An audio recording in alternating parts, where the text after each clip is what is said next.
What is good, ladies and gentlemen? We're back at it again. Black Sensei Society, episode 64. Some interesting stuff to talk about. We got some really interesting segments for today's podcast episode as well. Lonnie got an original segment. We're going to do an interesting idea regarding Marvel Rivals again. Once Miles shows up, of course, we're going to run it back. The Game of Seven Draft War series between Lonnie and Random versus Ty and Miles, and a bunch of more stuff, of course. And we're actually going to feed into some of the other stuff that's not anime and nerd related. I mean, we ain't done talking about the crazy trade, Luka Doncic. You know, we ain't done with that. The Grammys happened, of course, and much more stuff. With that said, gents, how we feeling? Doing good. Shame on Kanye. Shame on Kanye.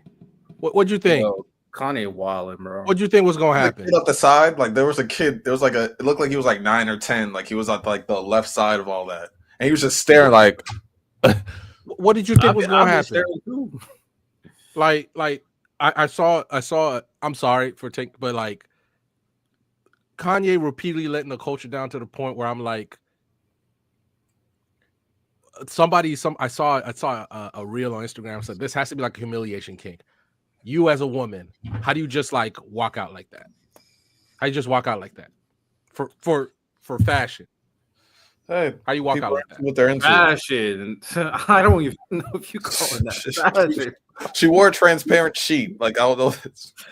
Like, bro, like I'm not gonna lie, she's the epitome of a trophy wife. She's the epitome of a trophy wife. Trophy? Jesus. I mean, what else? I mean, yeah, that's a trophy. I mean, you see what she, and that's Kanye's trophy. Let's sometimes trophies shouldn't. Never mind. But you know what I learned is to all my haters out there, man. Haters can't succeed. Like Kendrick, like hey, maybe being a hater ain't all that bad. Hey, when we talk about greatest haters of all time, we think about Reverse Flash. You know what I'm saying? About Dio, and now we gotta think about Kendrick. We got to. All right, man. Shout out that boy Kendrick, man. Hey, this is the first time I slightly felt bad for Drake because it was he got everybody in the Grammys singing that song. That's tough. Shout out Doechii. That was an amazing performance, and she deserved that rap album of the year. Shout out. I don't follow her, but I'd be seeing her rap sessions on TikTok every now and then. We'll save a little segment for the Grammys. We'll save a little segment for a bunch of other stuff. I mean, I'm not a Moon Peaches Taylor. I don't feel bad for Drake overall, but I like a little empathy, just a tiny bit. Because singing that song with everybody, these are your peers. Oh, that's tough. That's tough. And we doing it at the Super Bowl. Facts. We running it back at the Super Bowl. That's a fact. Drake is your ex-girl because he dated SZA with his ex-girl. Oh my God. Drake is the most down bad person I've seen. Yeah, look, obviously I don't feel bad for Drake, but a lot of y'all who singing that song, right after that, y'all put on Family Matters and pretend like we don't know. That's all I'm gonna say. Do they really? Just because the song is better doesn't mean what we played. Like, Matters is this? What's the last time? Or Family Matters? Okay, then not even say Family Matters. Just put on a Drake song afterwards, and you pretend like we don't know. It's okay that everybody loves dancing on Drake's grave, and he deserves. But like, let's not act like all of a sudden y'all just stop listening to Drake. Like J-Rob said it a couple weeks ago. Y'all talk about a guy that y'all don't listen to all the time. I'll be honest with you. I don't listen to Kendrick all the time. Big X Plug is still begging for me. But like, let's something about that, Random? My rule of thumb is I can always separate the art from the artist. Like whether it be authors of stories, music, whatever it could be. Because listen, a lot of our favorite authors are weirdos. But if they write a good story, I'm gonna still enjoy it. And I feel like a lot of people do what's the best? It's very performative. Oh, you found out this by Drake, so I'm gonna listen to him. Like, bro, I don't forget y'all would listen to R. Kelly, bro, all these years. Like don't try to come on, bro. Y'all were listening to R. Kelly. I remember in elementary school through high school, people were saying, I believe I can fly. Like that's just where I'm at. It's like the way people are like, oh, Drake's done. No, he's not. Drake's not done. Like the minute he drops his album, a lot of people gonna run on there because they want to know if he's gonna respond to Kendrick or at all anything like that. Like he's not done. Y'all, some of y'all still listen to him to this day. Whether or not you want to call streaming numbers into question or not, like you still listen to him. He's still one of the most streamed artists on the platform on Spotify. Just use Spotify an example. Like he's not done. I'm not. The man lost the beat. I think his image is kind of shot. I'm not gonna lie. Yeah, it is. His image is shy, but his image is shot. But like his career, sure, but the image of Drake, like, you think people are gonna be just outright saying, "Hey man, I'm cool with Drake. I'm friends with Drake. Hey man, Drake's my favorite." I don't think people are gonna be saying that for a while. I think people are gonna distance themselves from Drake a little bit. But you know what though, Riddell? Give it 5 years. I'm with that. Like in due time. Unless some say crazy 5, I say like 2 to 3. 2 to 3 years. I was being generous, Lonnie, but you're probably right. Like I think when we see stories of people doing crazy things, there are a few people that I think, like for example, R. Kelly, he's done. Like, Oh yeah, he's done. But I feel like with Drake, he will most likely bounce back within a few years. And as far as people talking to him, being friends with him, you know, because there's gonna be other controversies. There's gonna be all types of other stuff, and it's just gonna lessen everyone's focus on Drake. So yeah, it doesn't help.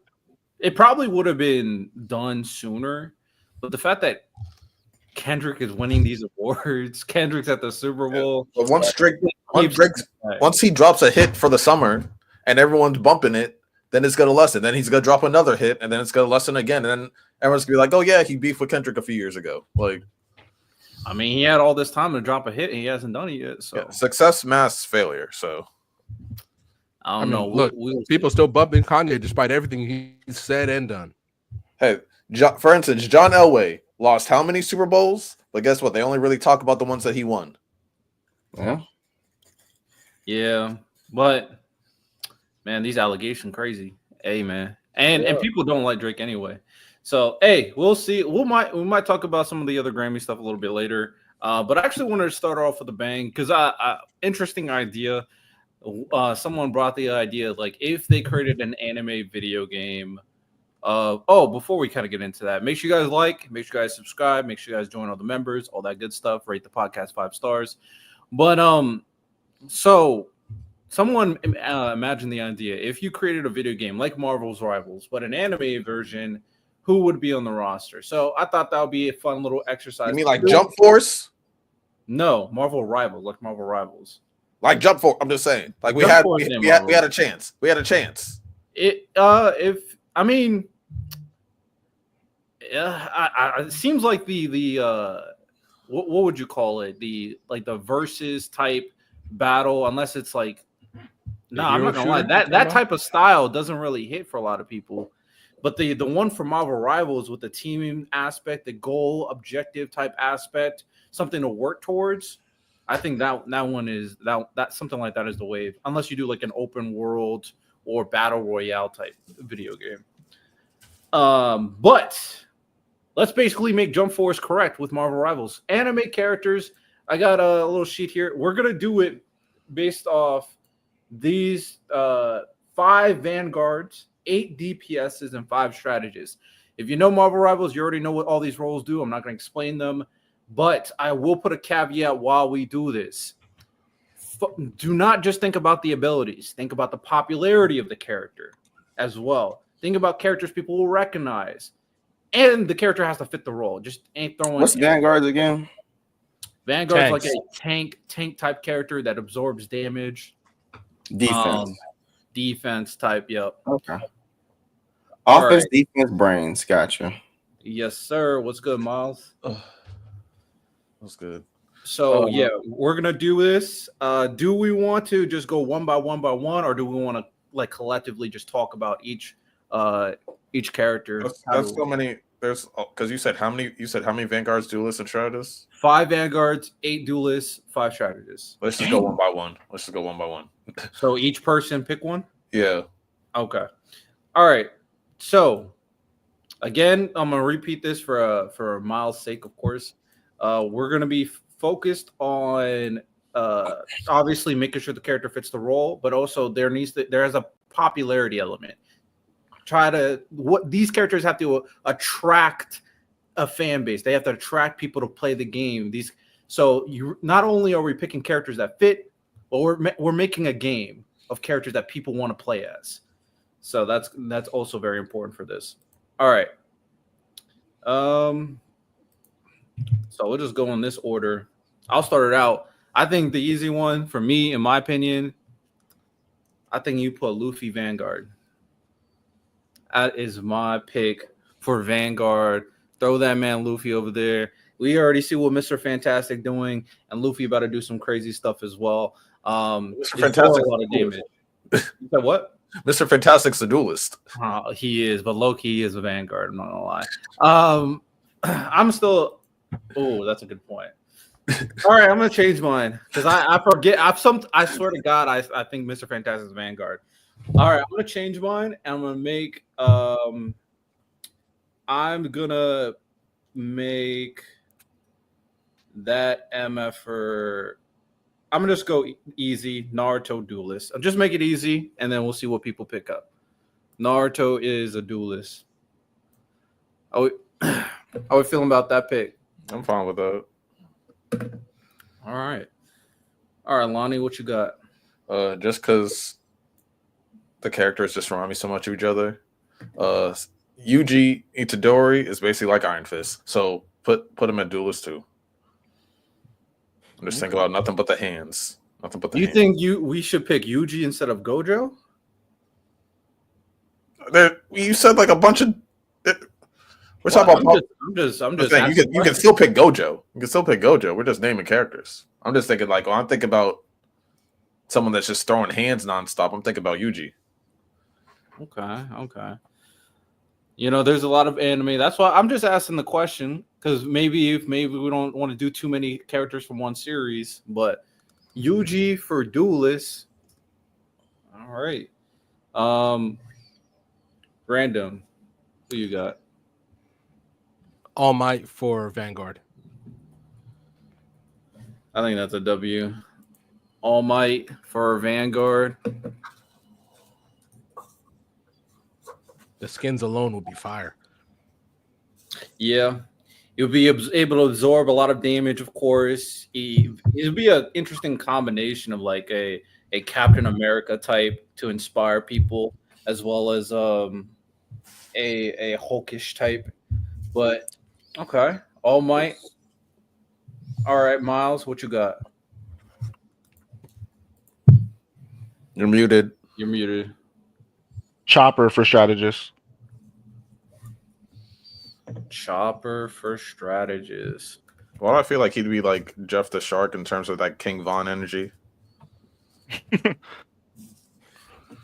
I feel like his ult probably would be more just going monster point and just being an annoying threat. All you're gonna hear is Tony Chopper.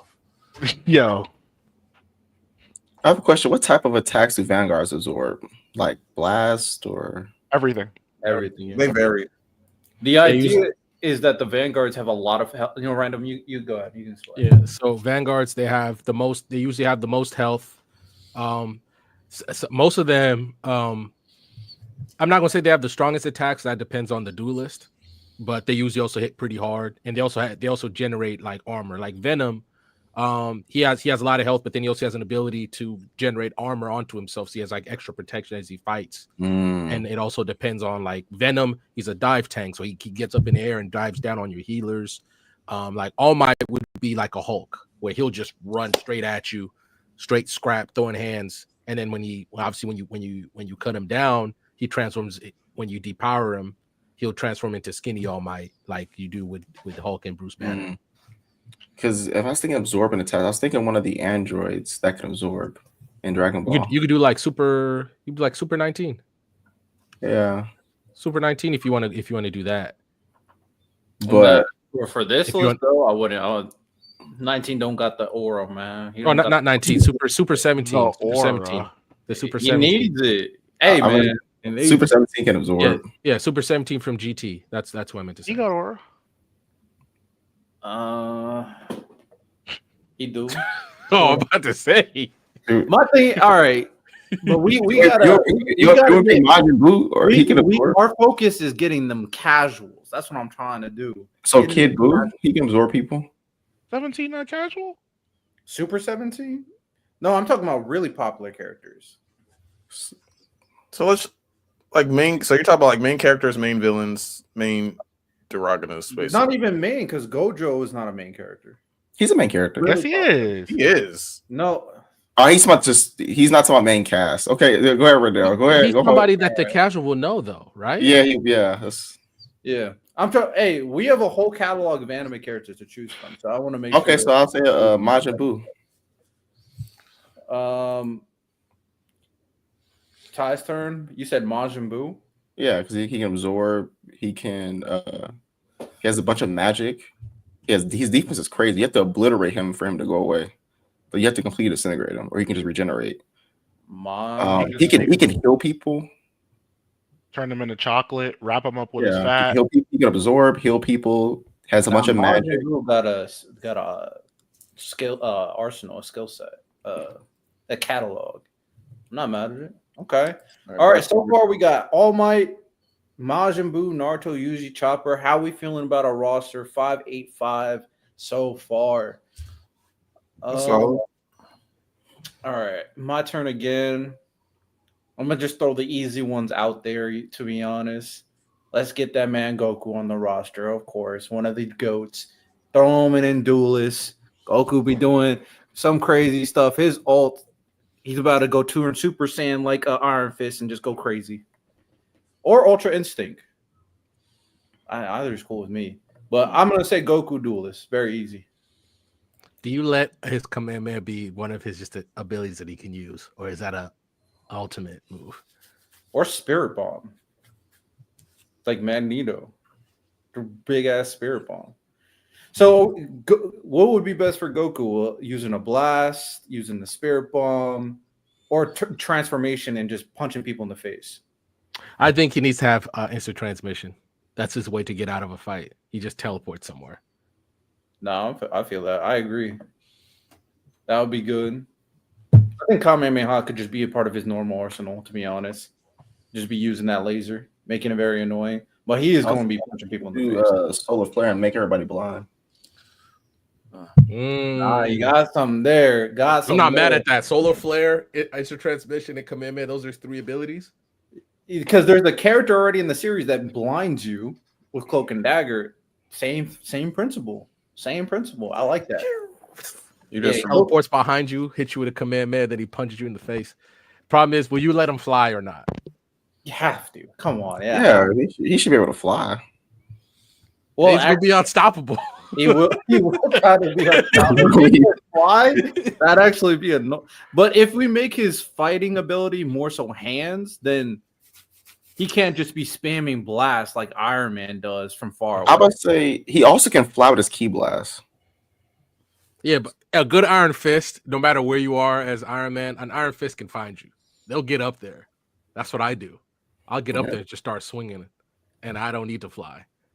But all right, if you say he can fly, because Miles, think about how crazy Iron Fist could be if he could fly. He already can.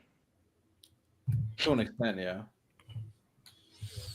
All right, it's Lonnie's turn. Who you got? You just said annoying, so that I was like, what character would be annoying? And when I think annoying, I think of Spider-Man. So I'm gonna go Levi at Duelist, because I think that would just be a Spider-Man copy, annoying as hell, flying all over the damn place like a gnat. Okay, how we feeling about Levi? I like it. I'm cool with it. All right, big bet. Levi could be a very interesting one. He could be like a combination of Spider-Man and Wolverine, where Wolverine just spamming a bunch of quick fire attacks. Levi would just be spamming those quick fire attacks too, and just be a tank destroyer. Not for real, be a tank destroyer. Nah, that's perfect for Levi. Okay. Next up, random. Who you got? Also, the Mavericks lost, by the way. Big W. You're weird. Right. Hey, man. I'm gonna become the biggest Mavericks hater you So what, bro? How your son's doing, Miles? Listen, man. Wherever KD go, that's where I'm going, man. At this point, they saying KD about to leave my boy Book. I'm a textbook on Instagram. Like, just retire, bro. Your career done. And then me and KD, we got one more ride in the sunset. Me, KD, Steph, we got something. You know what? I'll lock into the war, see what they're doing. But hey, D Book, come to LA. Come on. Come team up with Luka. What money they got? Come team up with Luka. What D-Book hates Luka. He hates Luka. They hate each other. Why would they do that? Nah, D-Book came around. He came around. He was like, He did not come around. What did he come around? The Lakers biggest did not babyface need in the entire NBA. What assets do the Lakers got to get that? Because did y'all speak on the basketball before I came?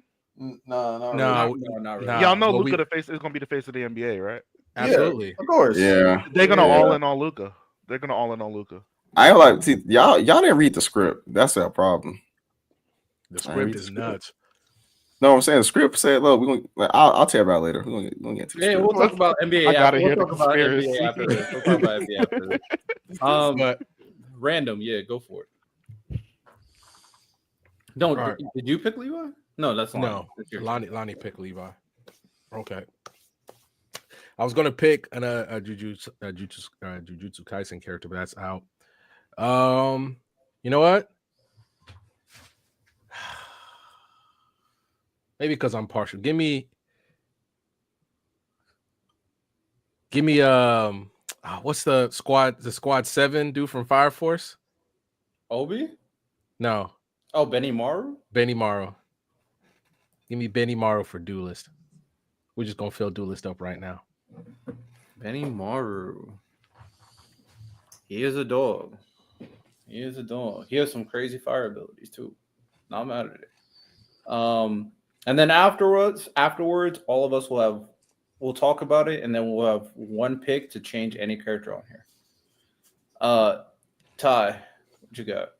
Isn't it Miles? Oh, Miles, my bad. Miles, what you got? Give me Giorno for strategist. Giorno. The Miles erasure was crazy. Hey man, it's tough. Giorno is interesting. He has really broken hacks as well. Ty, what you got? I'm debating, but for strategists, I'm debating between Norman, Armin, and L. I think L might be the smartest, but I think Armin has more experience leading soldiers. And Armin was a better strategist than Irwin because none of the soldiers died in any of Armin's plans. That was for strategists, they would have to have a healing type ability, though. They did a healing ability? Yeah. I mean, but at the same time, like, does Miss Fantastic really have a healing besides the shields? Like, wait. Hold on a second. Healing her auto attacks you. No, Fantastic. I'll say, like, in like actual comics, she doesn't heal people with her Invisible Woman. Yeah. I mean, I don't know. I'm not locked in like that. I want to say. They have to heal other people. Abilities. Yeah, I mean, considering her ability, maybe you can stretch it. I don't know how you stretch. She has psychic abilities, so I don't. And like, you can stretch her psychic abilities at bare minimum. Stretching L healing people, I don't. How are you going to stretch that? I don't. know. I'm saying, do they have to be healers? Yeah, a strategist's main role is healing. So why do they say healers? Because they can kind of that's what they named the thing. I can't help you with that. I don't. I'm saying that's false advertisement. The idea is that strategists are more than just healing. So healing is their primary function, but they can be used to fight, like attack buffs, and this should be their name should be healers, but then have other functions if that's the case. they're definitely the support though. Just think about people that can buff other people. Buff other people. She apparently invisible. Can Yuha kind of do that? I was gonna say Orihime, but I was gonna spice it up. Because Yuha can give abilities. Yuha can give abilities, and he can technically change people's fates. So, like, if you get hurt, he can just make a reality where. Yeah, I'll put Yuha for strategists, since allegedly that's for healers. Yeah, Yuha instead of Aizen. I would think like Yuha's kind of like. Hold on a second. It's about. I think Yuha's abilities are better fit for this. No. Yeah, they are. Right. You might. Are they not? Because Yuha affects other other people in a positive way. Like he can really give you powers. He can heal you. Like he do a lot of stuff like that. So I'm like, why not? Unless you want like Aizen just throwing that Hyogoku at people, like I think Yuha's fine. Power boost. I just want to say like him, the Hogyoku can make people hollows. Yeah, I mean the only thing you could argue for Aizen, and he might have done this in the series, is using Keto to heal someone. But you can pick any captain then at that point. Yeah, I was to say I don't think like we've at least seen other captains and people like use Keto to heal. We've never seen him use Keto to heal. Nah, I mean you ain't wrong. Okay. Back up to me. So I picked Naruto so far, Goku so far. Let's round out the trilogy. No, let's round out one of the big four Mount Rushmore, Ichigo Duelist. I mean, it's Ichigo. I mean, there's not much I need explaining. Hey man, using the final Getsuga Tensho as his ultimate, slash people up. Love to see it. A lot of great abilities. All right. Lana, you up? Put Escanor for Vanguard. That dog. I'm mad at it. Escanor. All right. Are you gonna have it like the Hulk, where you have to turn into Escanor?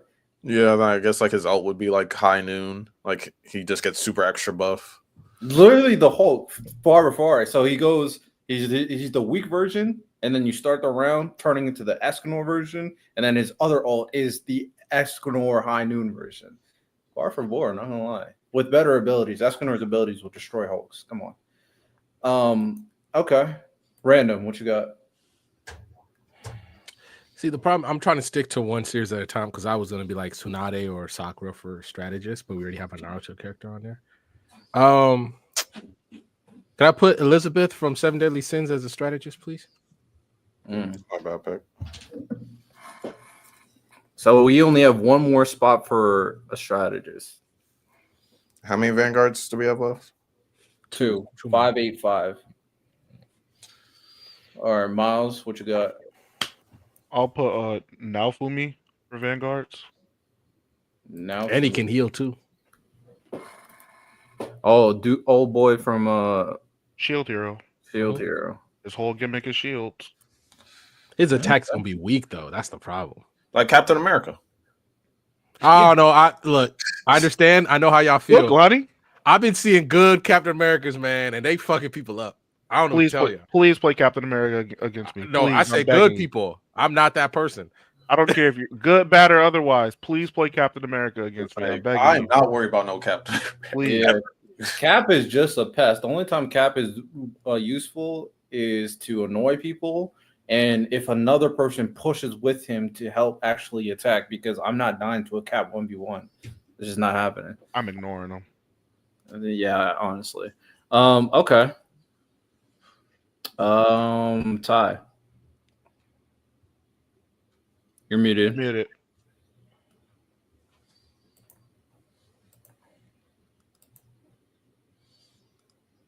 Oh, when are we doing the poll, Riddell? Good after. Okay. Then I can do my presentation because we already. Oh, we need. Give me. I feel like I want to put. Y'all think? Put the Gun Devil for a duelist. I thought the Gun Devil would be crazy as a duelist. The way that he ran through the world in like a minute and lit up a whole bunch of places, that his speed is crazy. The Gun Devil.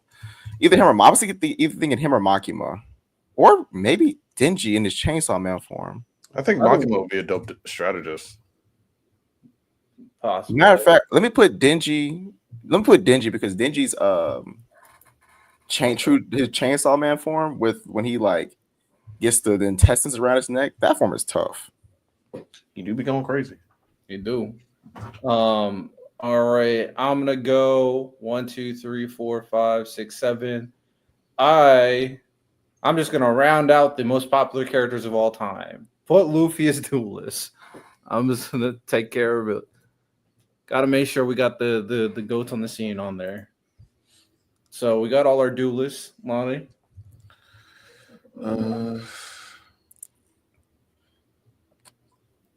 Put One for All as Vanguard.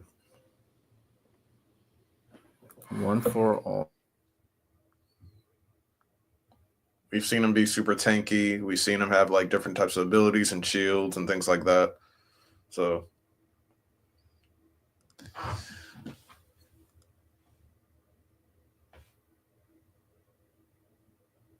Random, your turn. Surprised you didn't throw Broly in Vanguard. To be honest, I thought he was a layup. Low hanging fruit. I mean, y'all watch more Fairy Tail than me. What about that girl who heals for Fairy Tail? What's her name? Lucy. Oh, heals. Wendy. Yeah, Wendy. Yeah. How do y'all feel about that for strategists? I mean, she's cool. She also has like attack buffs and things like that she gives people. So she really do. She actually is kind of a perfect strategist. She kind of play like Mantis or like Luna. There you go. Okay, Wendy. Miles. I was gonna say Yukina. Yeah, I was gonna say Yukina. 4. That should be it. Yeah, that should be it. All right. We all get one spot we want to change. We get to change. Maybe we just think there's a better character. And yeah. Miles, if there's a character on here you want to change, what would it be? If we're going off pure, I'd say like popularity is what we'd say. Yeah. I think like mostly main characters, like main characters would do. So I would take Benimaru off and put like a Tanjiro.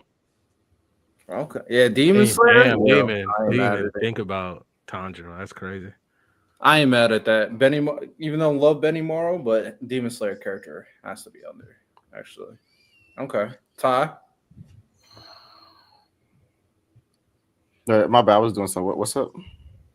If on this list, pick one character you want to change. Oh.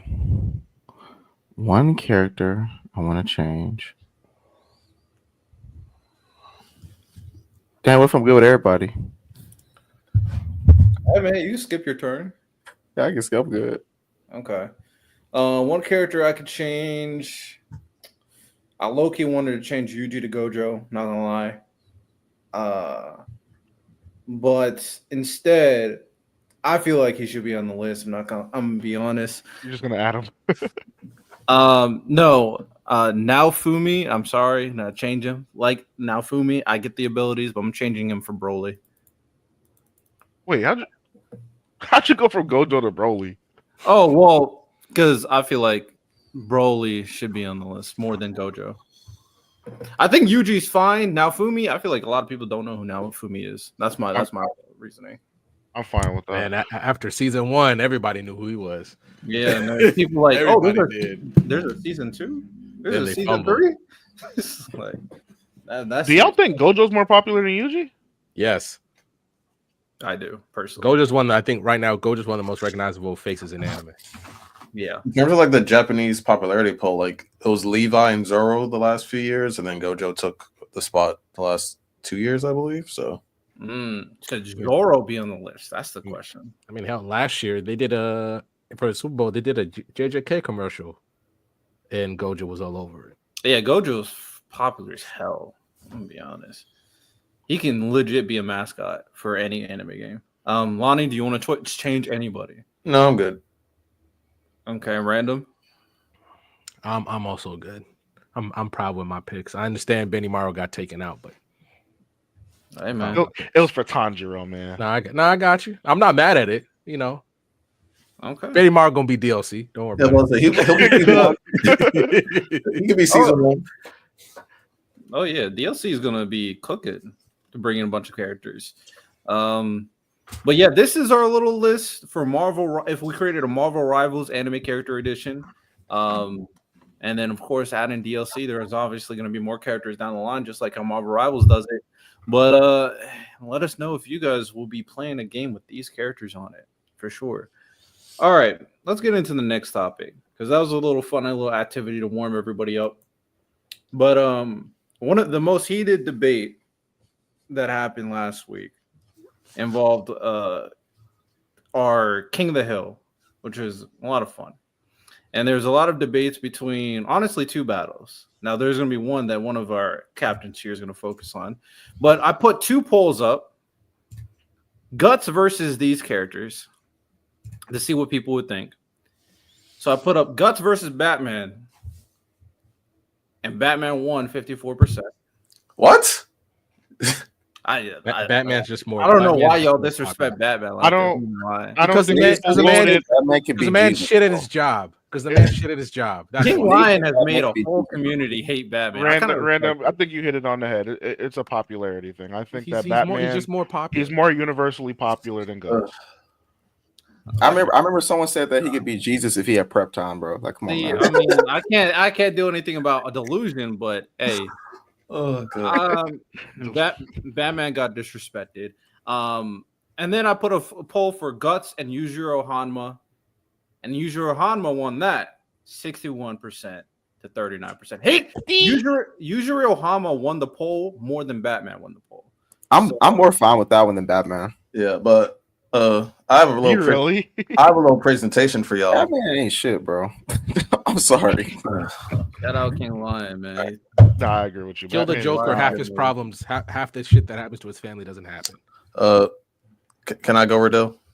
Yeah, go for it. Yeah, so I have a little presentation for y'all because I felt like Yujiro Hanma was getting disrespected. So you know what? I did some deep dives. It's actually like Guts versus Yujiro is actually a pretty big topic in the anime community, but there's also a consensus. And so I watched some videos, I took some notes, and I got some stuff for y'all. And I felt bad because like, yo, Miles never read Berserk, so I felt like he was getting a little bit misguided. I was like, he doesn't really know the exact facts of some of the situations. But I watched and read. Yeah, Baki, you watched though. Baki, so I was like, but he didn't. Some things about Berserk I felt was getting a little bit misconstrued. So I got some pictures. Can y'all see my screen? I can see your screen. Okay. So this panel is, of course, the whole Guts dodge lightning, right? Yeah. Yeah, that was the first time.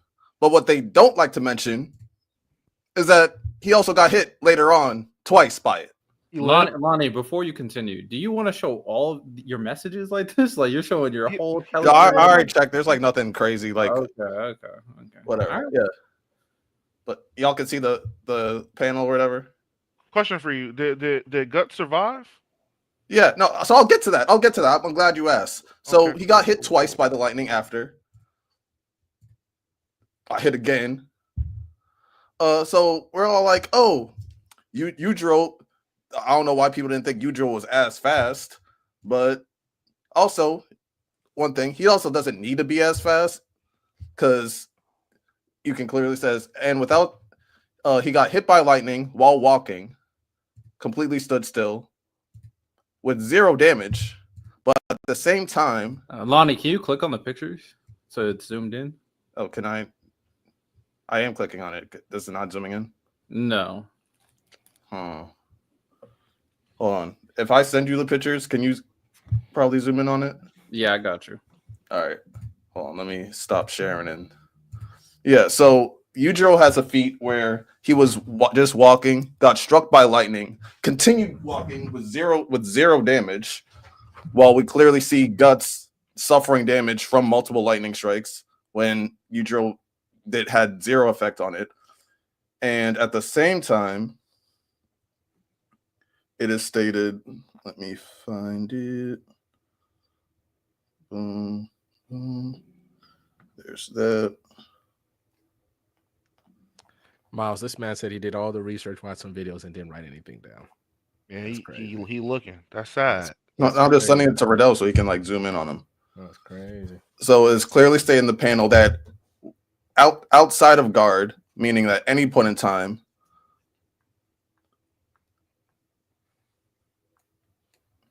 Yujiro can dodge lightning as well.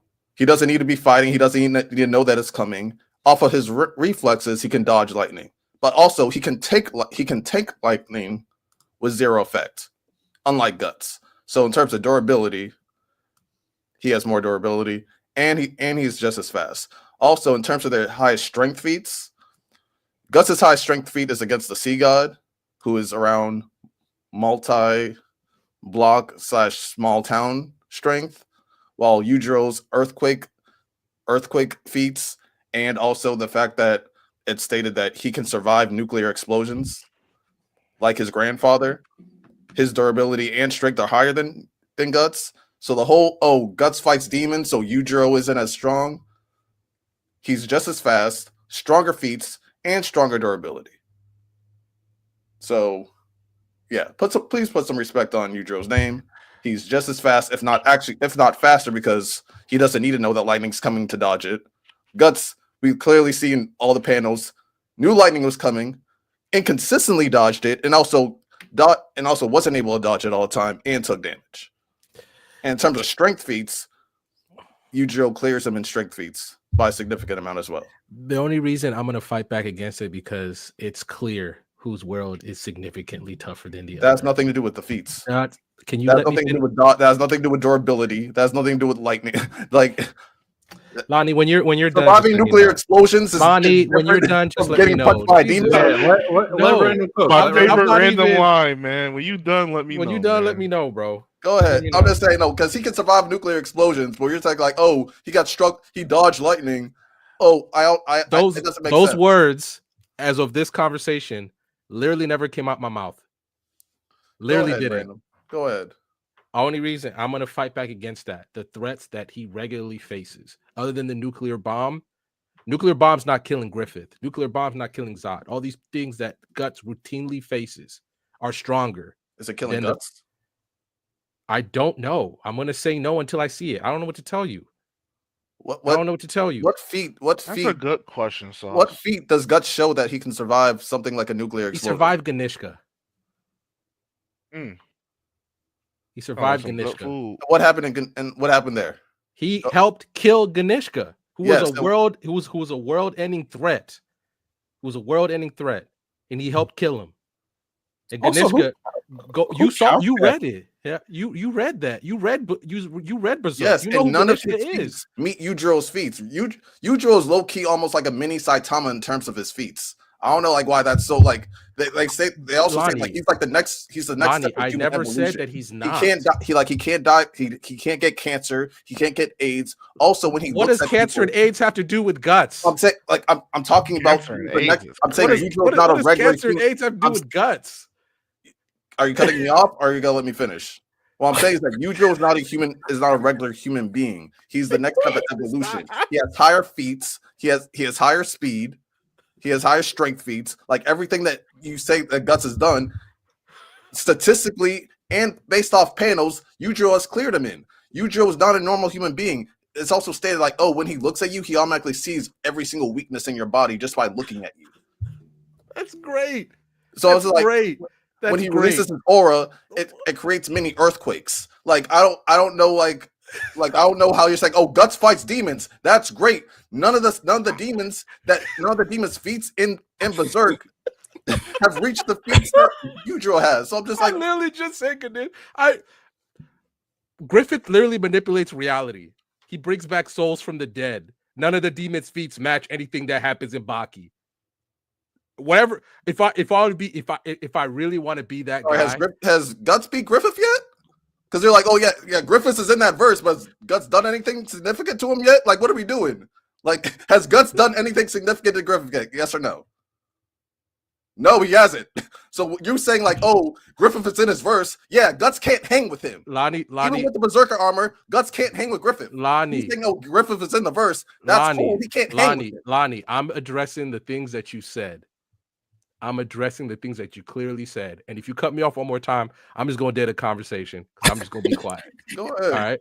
You said that the world of Berserk, that you said that the world of Berserk, that the demons have not matched anything that Yujiro Hanma has done. And I gave you an example. And then all of a sudden you want to see, has Guts done anything to Griffith? Nobody, once Griffith became Femto, has done anything to him, except for Rick. In terms of destructive power on the panel. Right, bro, you got it. I'm trying to clarify my statement. In terms of destructive power on the panel. You got it. You got the most destruction that we've seen from the demons of Berserk was the Sea God. You saw Ganishka. You saw him. Yes. Does that nigga not exist? You know what? I'm done because I'm gonna get mad. So you got it. You got it, Lonnie. Because besides the fact, because I know it sounds weird for me because I'm the motherfucker who cuts people off. I'm just letting it go.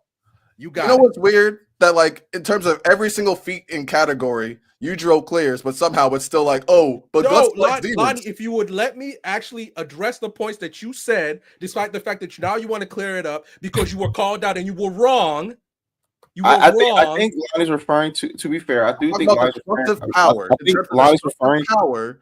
I think Lonnie's referring to the people that Guts fought. Right? What'd you say, Ty? Repeat yourself. I said random, you're right, but he's referring to people Guts fought. I understand, and I understand that. And Yujiro has done all these things. There's one thing, facts clear. There's the Berserk world is just more dangerous. It's just more dangerous. What does that have to do with Guts being stronger than him? Jesus Christ, Lonnie, will you let me talk or no? You're talking. You're just saying the same stuff. The Berserk world is stronger, yes, but what does that have to do with Guts being stronger than Yujiro? Because nothing Guts has done. Never mind, because I'm gonna get mad. You got it, Lonnie. I'm just going to get mad. Get mad. Get mad because you can't name one thing that Guts has done that surpassed what Yujiro has done. There's no point. You can't name me one thing Guts has done that surpassed what something that Yujiro has done. There's no point because you won't let me talk. I've already given you a point. You haven't addressed it, even though you read the damn story. Ganishka. Do I have to fucking spell it and write it out for you on this fucking board? Please explain exactly what Guts did to Ganesha that surpasses what he fucking killed him with Zod. With Zod, not by himself, with a demon, listen, Lonnie. Listen, Lonnie. Lonnie, stop. Actually, I think I have the Zod panel. I think I have the Zod panel. Stop. God damn it. I got you. Let me find it. God damn it. You said something on the same destructive level. Ganishka, who could have ended the world. The world, Lonnie. I'm gonna let y'all ISO real quick though. Bro, I'm done. There's his website. You know, there's his little website. He's giving Guts feats that he did with another person. No, I'm not. You asked destructive level. Lonnie, once again, I'll repeat your own goddamn thing. You said destructive level. Ganishka would have destroyed the world.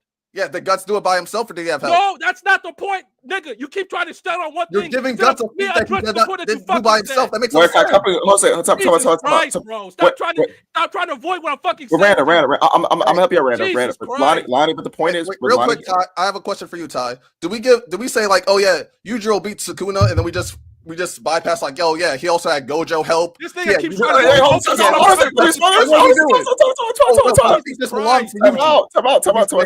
That makes sense, Lonnie.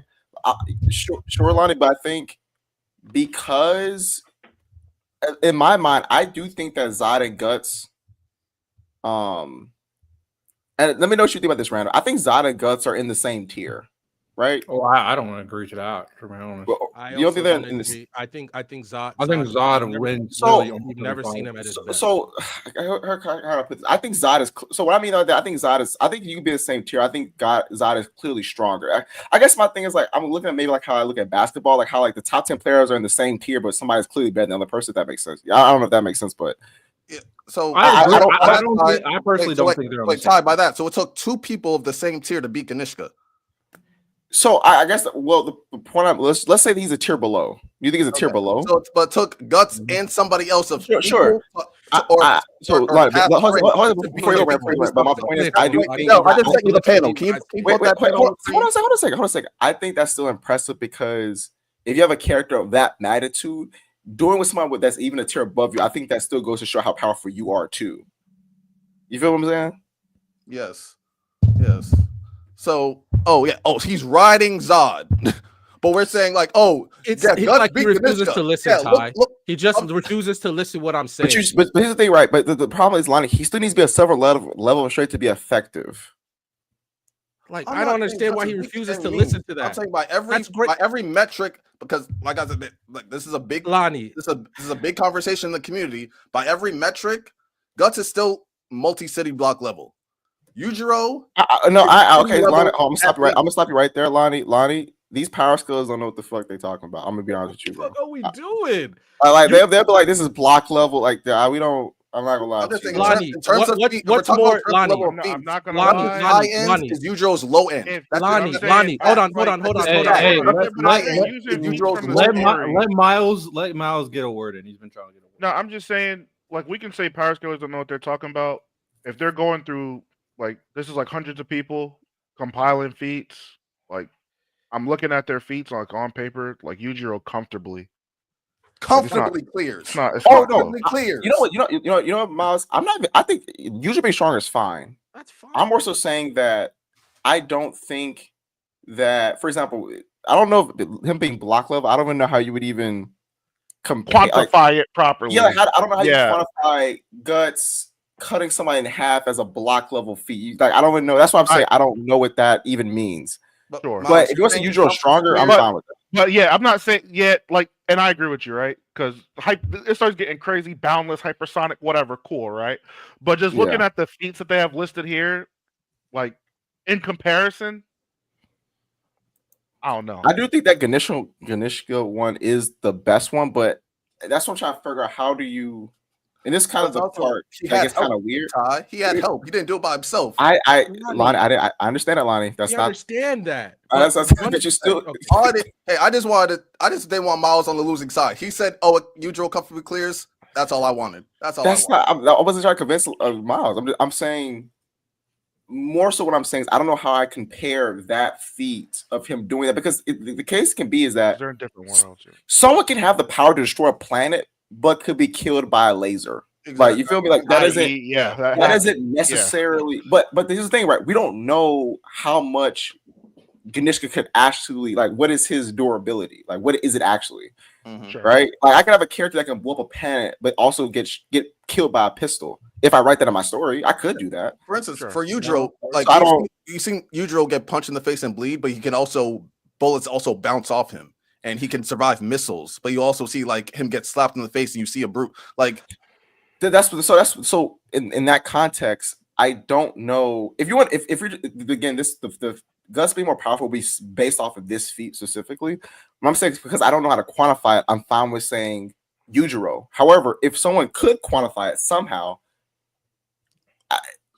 I don't think it's crazy to think in terms of strength, speed, durability.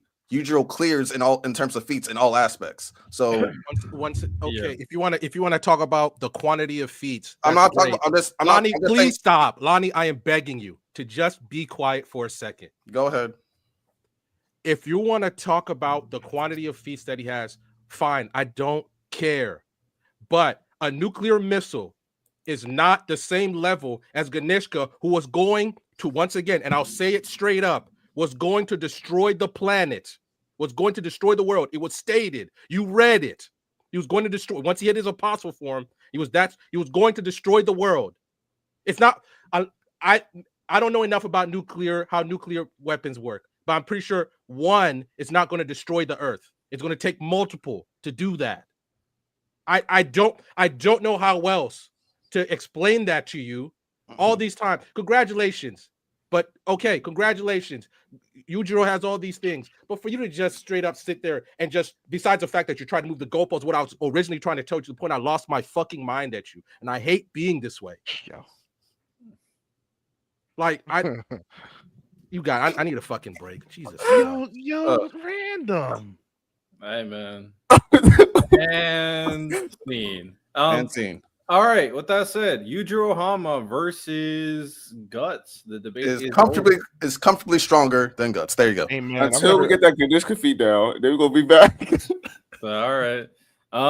Hey man, shout out. I just didn't want my boy Miles on the losing side. I was just like, yo, Miles didn't read Berserk. I'm not on the losing side, man. You see, my boy's Luffy, right? And I'm looking at this website here, and he clears both of them niggas. So as far as I'm concerned, I won.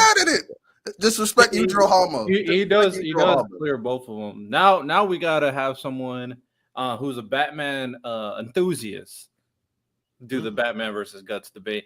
Although I personally have Batman over Guts, I don't care enough to debate it. So if somebody wants to, I care less. But I honestly cared more about Yujiro Hanma. I thought y'all were disrespecting that dude. So I'm glad Lonnie came up here and settled things. All right. before we get into the next kind of anime topic, Sauce, check Discord. We got a lot of reactions to the situation with Luka. Miles, we didn't get yours. Where were you? Because we were actually talking about WWE and the Royal Rumble when this happened, and I posted the reaction on my TikTok. It actually it got like 100,000 views. Mm-hmm. So, where were you when you saw the news about Luka getting traded? So I was laying in bed. We were actually talking about basketball. Funny enough, I was laying in bed. I was just chilling in the VC, chatting about basketball, and then y'all's favorite person, Manny joins up, and he's like, "No fucking." He's like, I was gonna copy the way he talks. He's like, "Yo, Muddy, no fucking way, Luka's on the Lakers now," and everybody's like, "Yo, like, that's fake, right?" There's no way possible Luka would be traded. Nobody saw it would be possible. We all go on X. I downloaded X for this because I don't use it. We see Shams post it, and everybody's like writing it off as fake. All the comments are saying it's fake. So I was like, all right, I'm getting ready to call it. I'm going to bed. When Shams posts the trade details, I'm like, oh, like this seems legit. This is like an actual trade. This is possible. And then he's like, yes, this is real. This is not fake. And then ESPN posted it. All these networks posted it. I went downstairs in the crib. They were hype about it, talking about it. And it really settled in. And I'm like, yo, like, first of all, I was like, they really did my nigga AD dirty. That's crazy. That was my first thought. And then second, nobody's saving the NBA no more. Like, if Luka could get traded, and I do kind of think this is a very particular situation, but the fact that they did it, anybody can get traded. The probably only untouchable players in this league right now are probably Jokic and Wemby. Anybody can go. You mess up, you're out of there.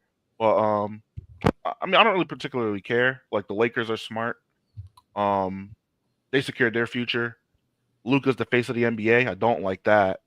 Not even because he's like European. I just don't like Luka. And I think Jokic, he's a better player. Let him be the face. I get he don't have the charisma, all of that stuff. Sure, whatever. Reward the best, man. Don't reward that fraud, Luka, man. Real? And then I'm sorry for my nigga AD because they sent you over here to the Mavericks with that defense wins. Dog water. They're talking about not even that. Like, to me, it boosts him because now it's like niggas can't deny AD no more. I believe AD was top 10. Some people didn't. AD's definitely top 10. He was basically traded one for one for Luka. But my problem is you going over there to not do shit because they're not winning the chip this year, nor next year, nor the year after that. So it's like, what is the point? AD career done. What are you gonna do? Hey man, shout out Nico Harris. Unless he doesn't resign and he goes somewhere else. He can come back to the Lakers. Go somewhere else to do what? The Mavericks are the 11th seed. Good luck. They just lost again too. You know what's so funny is it's so funny how a lot of media members like AD now after they was trashing for years. It's really weird. That was my point. Everybody likes him now. It's like, oh, he's this, especially Charles Barkley. Yeah, Charles Barkley, I'm like, Barkley for it. That was nasty. Like, you've been calling this dude street clothes for years. Now you're saying they're a top two.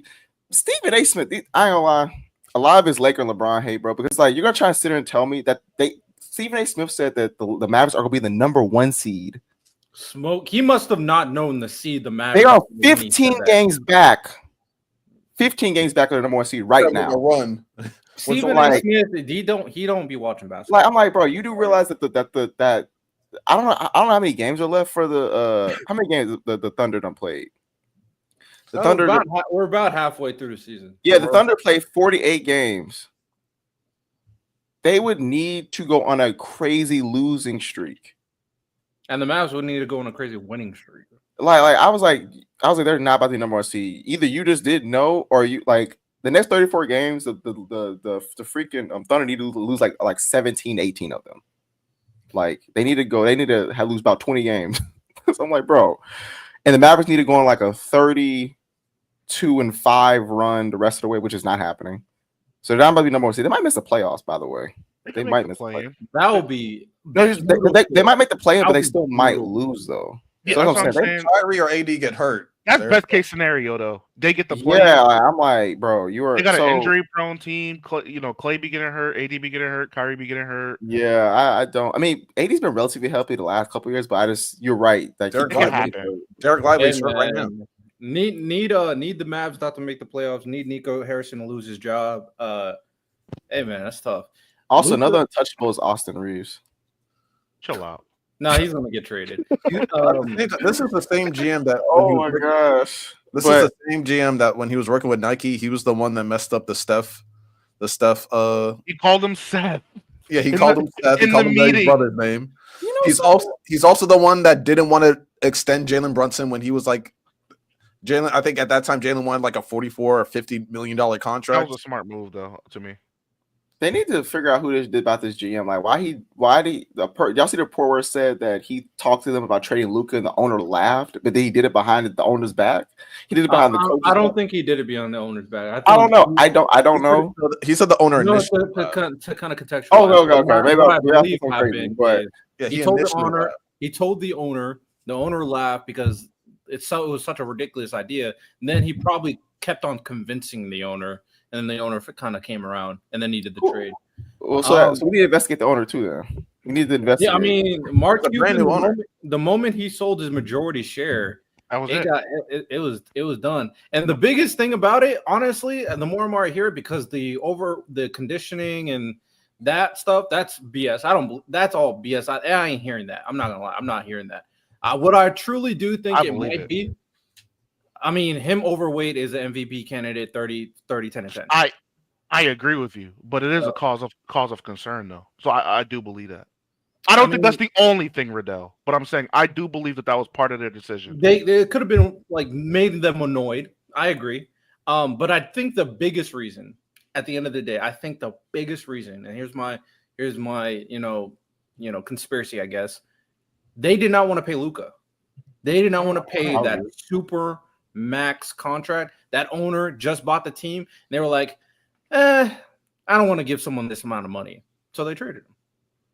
I don't think it's that.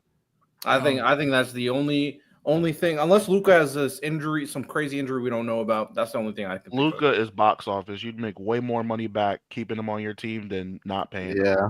I don't think Jersey sales, all that. Like, no, I mean common sense. Like, we're using common sense on a trade that doesn't make sense. So that's why I'm using a sense of logic, especially considering they brought up the contract in the first place. They kept on bringing it. Oh, Sauce. What Sauce just said is the reason why I think. Let me go into that, please. Sure, Random. That's the reason why I think. So the new team, or the majority owner group for the Mavericks built the Palazzo in Las Vegas. So there's this conspiracy theory where they're trying to basically make it so untenable for the Mavericks at this point that you move the team to Las Vegas. We know that everybody's going there. NFL's already there. The hockey's already there. Baseball's throwing some feelers out, and it's going to be the new mecca of professional sports in America, and they want to go there. And obviously, Mark Cuban, they've been slowly, ever since he sold his he became minority owner, they've slowly been moving him out. He just got his tickets, and that's it now. He doesn't have any say in anything. Because, I mean, you heard Mark Cuban said that, hey, man, if it's between Luka or my marriage, you'll see me at my lawyer's office getting a divorce. Like, the man literally said that. So you could say the thing, and obviously you could talk about the league and its declining ratings and things going on like that, even though they just signed a new deal. They're about to sign a new $1 billion TV deal. So I don't know how you feel about that. So send them to the Lakers, getting interest back in the league again. But if this is what is true, like Sauce said, the owners have a stake in Las Vegas. They want to move the team to Las Vegas, and I guess just screw the Dallas like the NBA did with Seattle in a way, to move the Mavericks down there. And it's a lot easier to move them down there when you don't have a marquee guy, which doesn't make any sense, because you think moving to Las Vegas with Luka is better than moving to Las Vegas without him. But at the same time, Dallas is such a big market too. Like, yes, Las Vegas is bigger, and thus they probably would make more money in the long run, but Dallas is still like a huge market. They could probably reroute a lot of the fans that they're getting from the basketball games to their casino. But you know how it is. Even It's if they just, don't leave, I it's also money. gambling's also in the process of getting legalized in Dallas as well. So being gambling tycoons that own a team in Dallas, I think there's a lot more behind the scenes than I don't even think a move has to be the main objective. Apparently, Lucas said there's media day with the Lakers. This is something I'm seeing on Twitter. I'm seeing multiple people post about it, saying that Luka he responded to the Mavs criticism, and he said it's a motive. I know it's not true, but it's a motive. Basically, talking about their criticism revolving around his conditioning. Which, I mean, he's not the most in shape guy, so. Jokic looked like a tub of lard. But he still dropped 70 last year. Yeah, like, I'm not saying it's a problem. I'm just he thinks the conditioning thing, at least in his mind, is BS.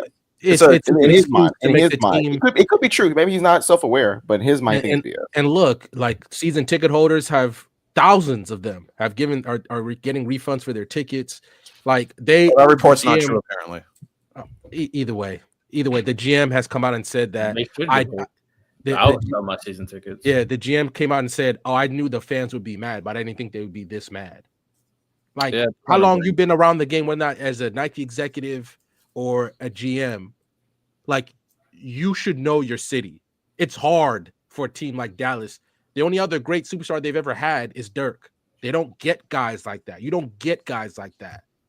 It's not even his city, bro. He came here in 2021. It's not even like he's been there forever. So, but I'm just saying, like, you've been around the game enough to know that that's why, like, if you're gonna trade Luka, fine, but trading him and then you see what, like, when De'Aaron Fox got traded to the Spurs, and I'm not the basketball guy, but I'm like, if I'm getting De'Aaron Fox, if I'm about to sell De'Aaron Fox, I'm definitely asking for multiple first round picks, Miles. I mean, apparently he did. So apparently the idea is that he requested Dalton Connect and both their first round picks. How did you fold? How did Rob Pelinka? Because they're good friends. They're good friends. They worked in Nike together. They both worked with Kobe together. So you got worked. So you got worked. Rob. I feel like they did each other like favors or whatever. I feel like it was really like a advantage of you. What favor could Rob Pelinka do to? I don't know what. Apparently, they're like almost like best friends. Like they're like this. Lonnie, you could save my life. You could literally save my life. Well, I'm not giving you Luka. I'm not giving you Luka for a first round pick. For one first round pick, you could save my life. Yeah, it's actually insane. And the smear campaign was disgusting. Nobody knew. Jason Kidd didn't know. No players knew. Jason Kidd looked like he was gonna kill somebody. Yeah, it's just threw him under the bus in that press conference too. It's probably the craziest trade. This is the craziest trade I've ever seen in my life. I've never seen a trade like this ever in sports. And this is probably one of the craziest like sports moments in my life. Like KD Warriors, crazy. LeBron Heat, crazy. This is right up there. They were free agents. At least those were like we knew KD wanted to go to the Warriors. He wanted to get traded. I think KD Warriors still the craziest thing I've ever witnessed, bro. Yeah, but at least that was like his own choice. Like at least people were aware that was happening. Like the greatest team of all time was assembled. It's immediate impact for sure. Like this is crazy from the standpoint of we've never seen before, but I think it's the other one's just crazy because we saw the greatest team of all time be assembled in our lifetime. That one's more impactful, but the unexpected nature of this one, this is crazier to me. Also, yeah, KD didn't get traded; he just signed. Signed. So like that's why, like the fact that everybody did the same thing, whether it was Nick Wright, Skip, they're all like, "Oh, Shams got hacked." Low on playback, Shams got hacked. Everybody was like that. Everybody had the same thing, and for the fact that Shams had to say, "No, this is real." No one. And at that point, I know Adam Silver was like, unless he was part of making sure Luka gets there, he was laughing in his office. Like, are you sure, Miles? Are you sure you want to trade Luka for a first round pick? And AD's a great player. He ain't Luka. I don't know what to tell you. Hey man, like, I don't know what to tell you. They won a chip in 3 years. It was a good trade. No, I still don't think it's a good trade. It's a good trade if you want a chip in 3 years. I disagree. It's you sacrifice your entire future. You can make the same argument. Luka could have been there and you could have still won the chip. Luka was there for 7 years. They're not competent enough to win a chip. That's the only thing they haven't built a competent team last year. If they don't win a championship, then there's like no. They haven't been competent for 7 years. I'm supposed to believe they're going to be competent in 7 more. With Luka, you can be. LeBron didn't win his. LeBron didn't win a chip in 7. It was. And LeBron left to get his chip. It would be better if he left than you. Imagine if Cleveland. I'm not talking about what's better. I'm talking about Luka staying in the Mavericks. It wasn't happening. Last year was their window. Last year was their chance. They squandered it. What's going to happen in these next 2 years? Celtics probably again, or Thunder. Celtics probably again, or Thunder. How are they building up a team in Dallas? They've had him for 7 years. They didn't utilize him. Let's get him in the Lakers, right? They're about to lose LeBron's big-ass contract. They already have some competent people over there. The chances of them winning a chip with Luka in LA is greater than it is with the Mavericks. If the Mavericks want to cash in and win one more chip, this was a better decision. They weren't going to win shit. I completely disagree with that notion, especially considering when it comes to this team. I mean, they still had a window. They got a lot of players. This current team, they're the 11th seed, Riddell. That's the only reason why they were 11th seed this year is because Luka has been hurt all year. They're beating the Thunder this year, Riddell, with Luka. They had a chance, of course. They were the second, at bare minimum. They were the second best team in the West, bare minimum. So right now, niggas are not beating the Thunder. Bro. Right now, the Mavericks with Anthony Davis. I mean, my only issue, even if you thought that they weren't going to win a chip, to say that they have a better chance with Anthony Davis, I don't know how they have a better chance with Anthony Davis. I said if they win a championship after making this trade, they won the trade, or not won the trade, but I said it was a good trade. That's what I said. Because they're not gonna win with Luka this year, next year, or the year after. They're not.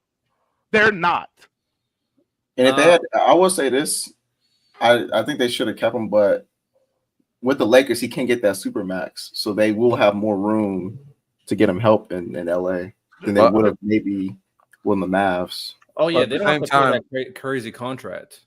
And someone tell me if it's crazy. I don't think it's too crazy, especially how they've talked the last 2 off seasons.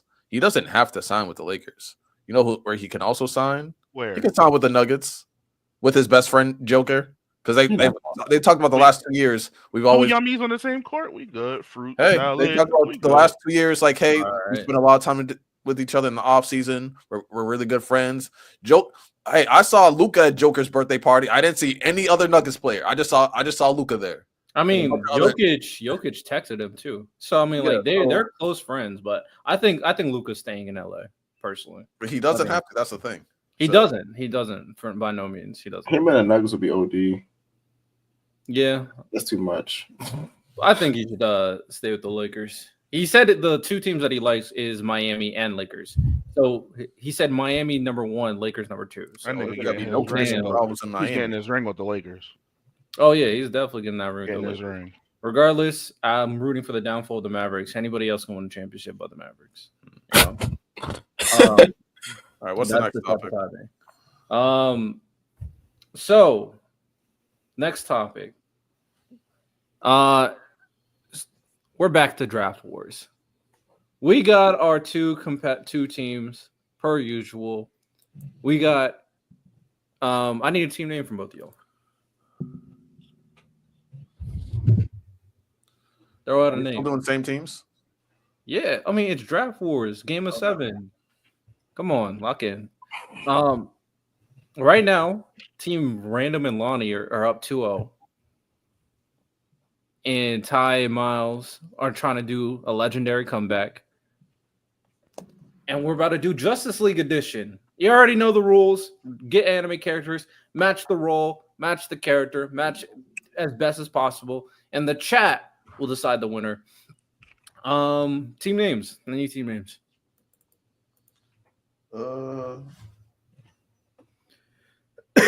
Name. You said what? I said Random can pick the name. Bro, just throw out a name. Y'all are so difficult. Throw out Team Hero. Team Hero. We're Team Hero. I guess we're Team Villain. We'll keep these names from now on. All right. Random, I guess from now on, you're Team Villain. All right, with that said. Only during this segment. All right, fair enough. So last time Team Villain was first. So this time, Team Hero. You could start it out. What anime character you guys are picking to form your Justice League. Chat, be ready, because I'm going to put the poll up when everything's done. You guys will decide the winner and decide based on who has the better team. I know you want do not just do it off of, I want to see the comeback. Like, if Miles and Ty do not have a better team, do not choose them, right? Choose who you think has a better team. Be objective. You know what I'm saying? All right. I was Miles. It don't gotta be the first pick, but you know what I'm saying. You can make that the first pick, my boy. All right. For Aquaman, give us Kisame from Naruto. He can breathe on the water. He has crazy water style jutsus. He can summon other fish, like you know what I'm saying. Aquaman, you know what I'm saying. He can't do that, so he's an upgrade of Aquaman. I like that pick. And do not think about like allegiances and like focus on their abilities, the aesthetic, the characters. Do not. Oh, the aesthetic. We realize how much that matters. Yeah, focus on if they fit the role. Man. They fit the role. All right. Kisame is the choice. Team villain. You guys are up. You got it, Lonnie. For Superman, I'm gonna go All Might. All Might. All Might is the choice for team villain, being Superman, the arbiter, the symbol of justice. Team hero, it's on you.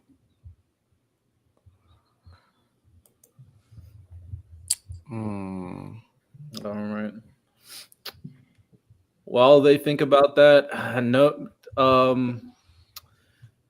chat, Super Bowl is this weekend, so make sure you guys lock in. Chiefs versus Eagles. It should be an interesting one. It should be a banger. Who do people have winning the Super Bowl? Let us know. I need 5 tush pushes.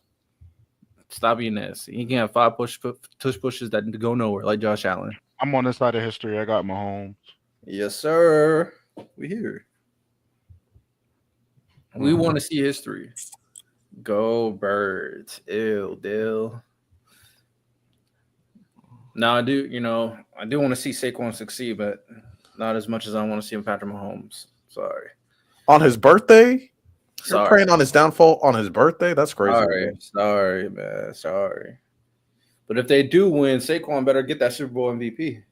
No, it's gonna be Jalen Hurts with the 5 tush pushes. I told you, 5 tush pushes. That would be the most Mickey Super Bowl MVP ever. All right. Saquon thighs about to win a chip. Hey man, that's his thighs got to go crazy in that Super Bowl. I'm not gonna lie. Chiefs gonna win. We here, man. History would be nice. Would it though? Would it be nice to see the Eagles win? Like, let's be honest.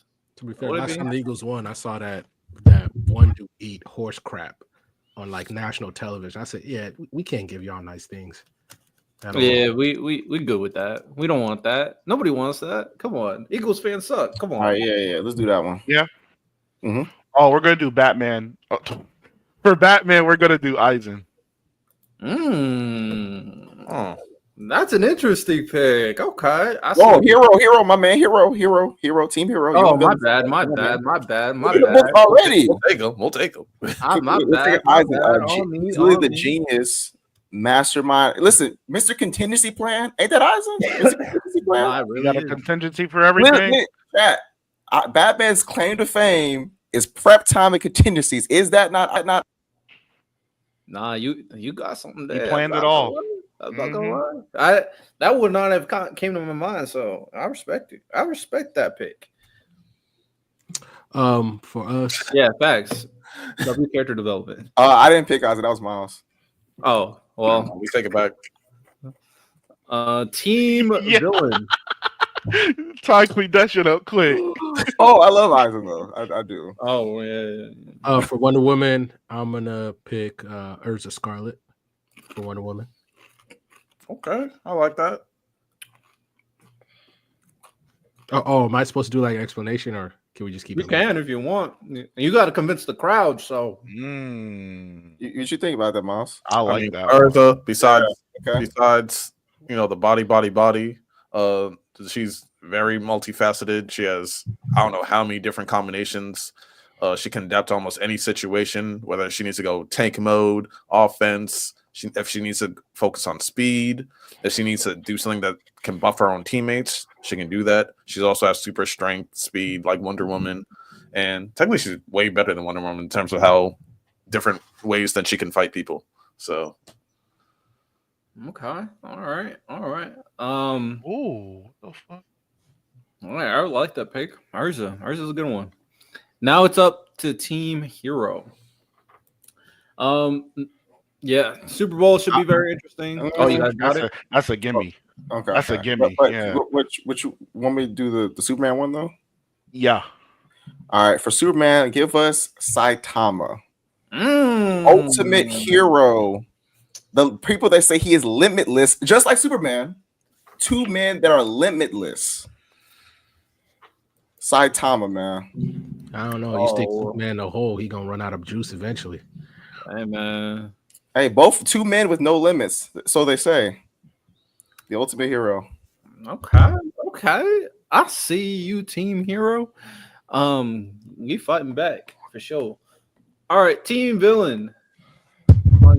For the Flash, I'm gonna go Shinra from Fire Force. Shinra, and has a cave. Facts. Shout out aesthetics. Y'all, nigga, I hate y'all, bro. Like, bro, you got a cave. But Shinra, a great speedster, but he can technically rewind time a little bit or distort time with his speed, with how fast he can go. So also, like, if we're talking about ultimate Shinra, then he's basically God on crack. So yeah, I'll go with that for my speedster. Okay. Shinra, definitely a fast boy. Ain't going front. Team Hero up next. Team Hero. Give me 1 second. Okay. While he does that, chat, how do you all feel about the Weekend album this week? Oh, it's amazing. I just gotta see. Okay. We don't want to lose them. We don't want to lose them. Yeah, I got you. For Martian Manhunter, we're gonna go with the most iconic alien in anime is Goku. He's the most iconic alien in probably in fiction. He's more iconic than Martian Manhunter. Come on, man. The ultimate alien. Come on, man. The ultimate alien. The ultimate alien, bro. Okay. Team Villain, it's on you. Give me a second. Great album. It was nice. Give me a rating and give me your favorite song in the chat of the album. My rating is a 9. My favorite song is Niagara Falls. Okay. What spots do we have open? I'll pull it up for you. There you go. Batman, Aquaman, Martian. I think I gave it like an 8.5 out of 10. Oh, I got a Martian Manhunter. Because Martian Manhunter, he's basically known for like being able to like transform and like manipulate things and to his will and things like that. So give me that dog Luffy for Martian Manhunter. He can also, because Martian, every time we see him fight, we see him stretch out his body. We see him inflate his body sometimes, make himself bigger, stronger, things like that. So yeah, give me Luffy. Luffy. Okay. Team Hero on y'all. On you. I'm gonna do the Wonder Woman one. Yep. Yeah, Usagi, the queen of Sailor Moon. Both her and Wonder Woman both use magical items. The lasso, the wand. What's her name? Sailor Moon? Is that her? Usagi. Is she the Sailor Moon? Yeah. Oh, I'll just say Sailor Moon then. Oh, okay. Yeah. Because that's more recognizable. Yeah, I got you. But they're both using magical items. I think she's the queen of magic. I think so is Wonder Woman. So yeah, man, that's our pick. Okay, all right. 9.3 and enjoy the show. 9 and open hearts. It's on Team Hero. Let me see what my highest rated song is. Hold on. Okay. Because I ended up watching it mad late because I was busy.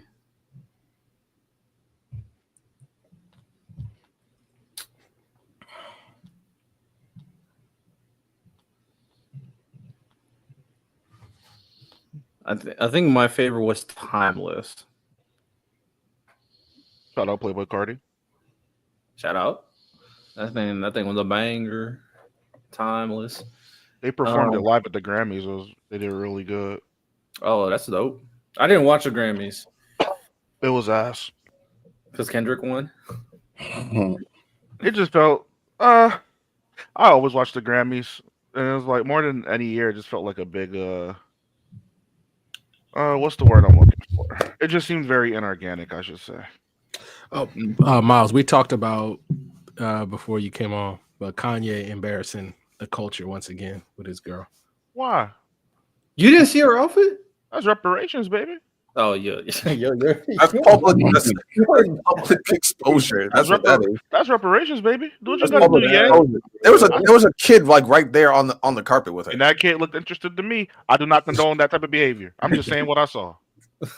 Shout out, Ye, man. That's reparations, baby. You know what?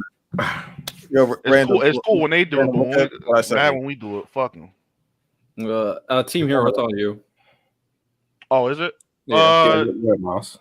We're gonna do Wait, Gara. wait, hold on. No, Team Villain. I'm sorry. Hold on. That's bad. Wait. Because Garwood would work for Green Lantern low key. I ain't gonna lie, they don't care. My pick cannot be taken because you made it. Yeah, you can't do that. I refuse. Oh, did you say your pick? Did you say yeah, your pick? because you said my pick cannot be taken. Oh yeah. You don't take their pick. Don't take their pick. All right. I'm gonna Let's take care of that Aquaman pick first, though, and then we'll go ahead. Look at y'all do, yo.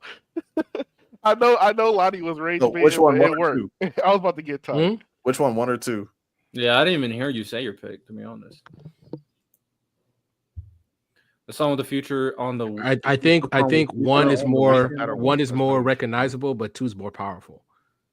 So let's go with one because it's about the fans. So we're gonna go with Katara for Aquaman. Katara?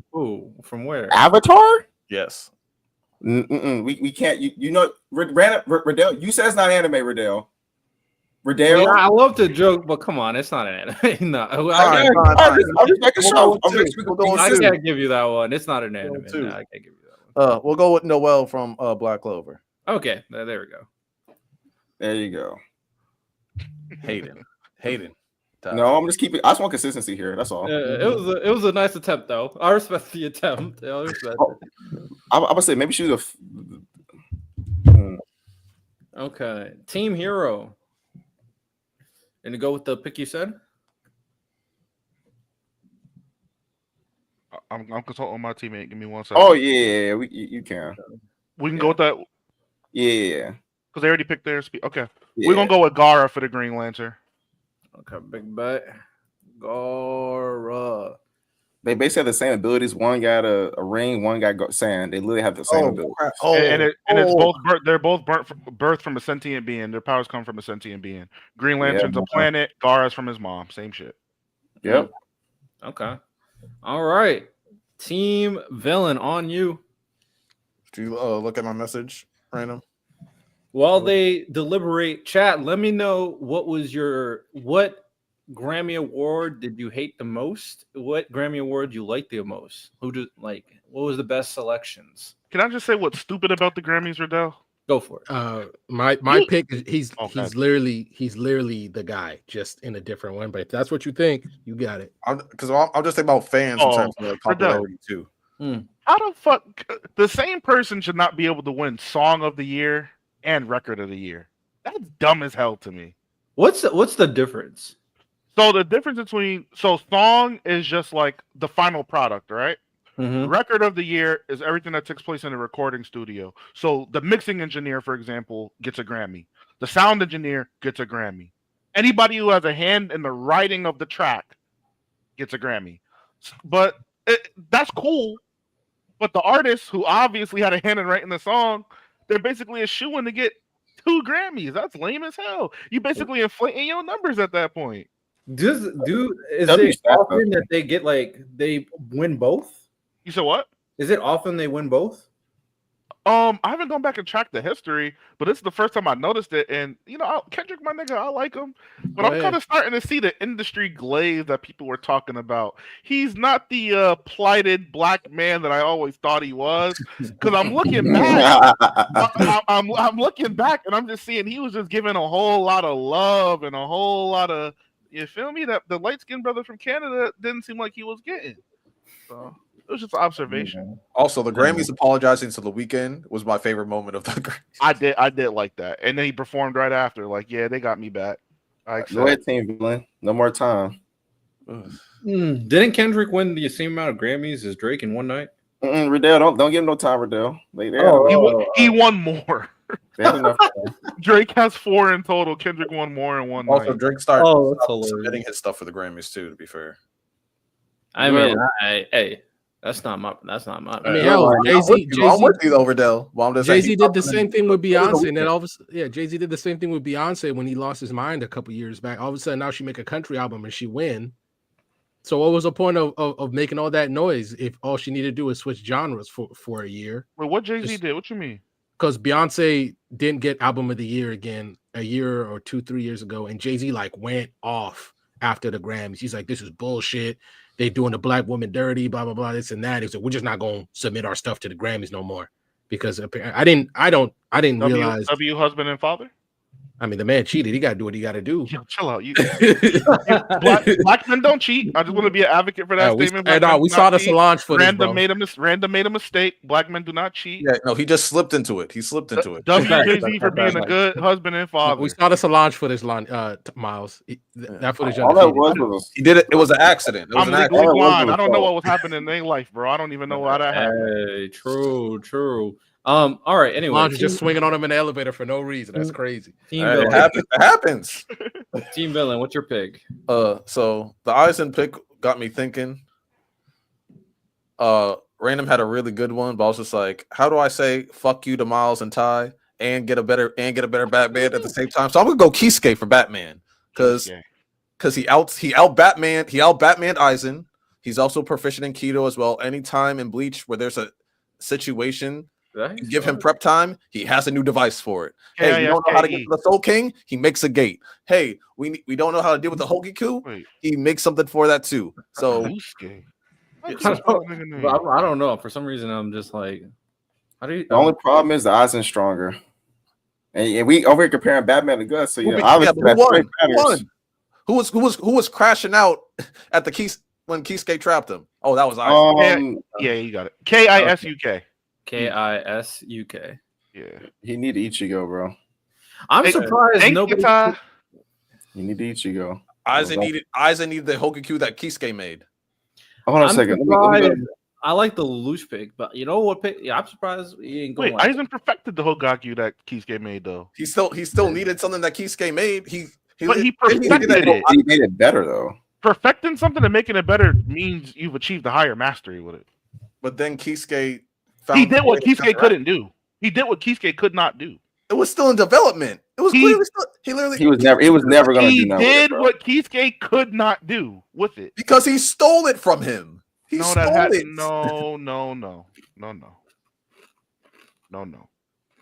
We got end up overcoming the Hogoku though. Yes, he did. For Flash.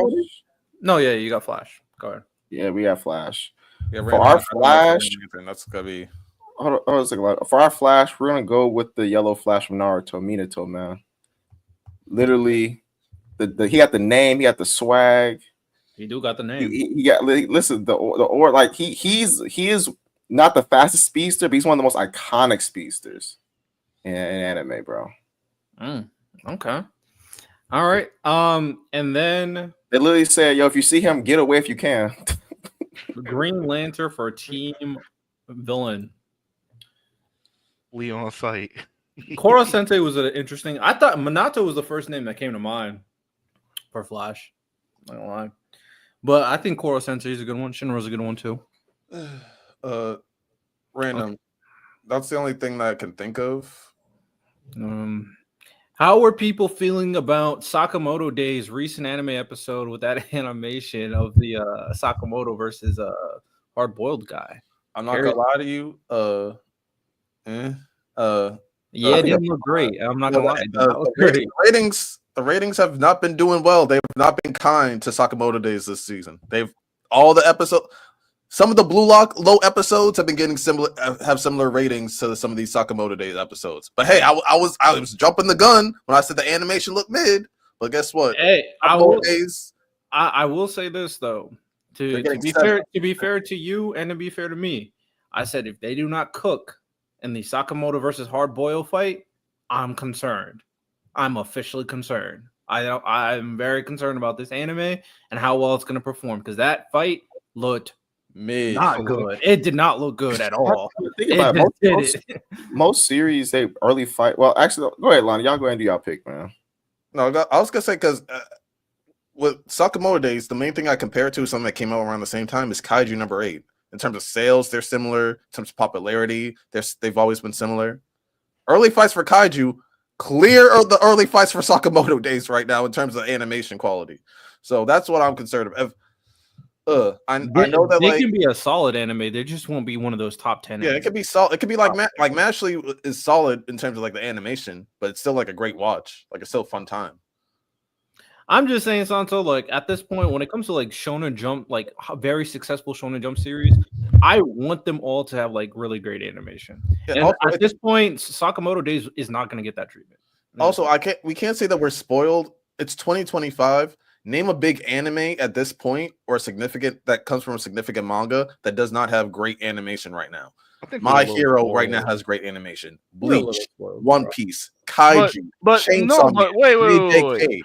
I remember y'all distinctly harping on the Stars and Stripes fight, saying that animation was ass. Yeah, I'm saying now My Hero, like the latest season of My Hero. 2024 and 2025 is not that big of a gap. I don't think the technology improved that drastically in a year. I was harping on My Hero's animation for a while, but the latest season they've been cooking. And I had to give credit to because I was hating on the previous seasons of My Hero. I was hating on them all. Like, yo, this latest season, they've actually impressed me. So I do agree that we're kind of spoiled because of like stuff like Demon Slayer, stuff like Fate, stuff like JJK. I think we're kind of spoiled, but I mean, so I don't care. I want good anime. I don't think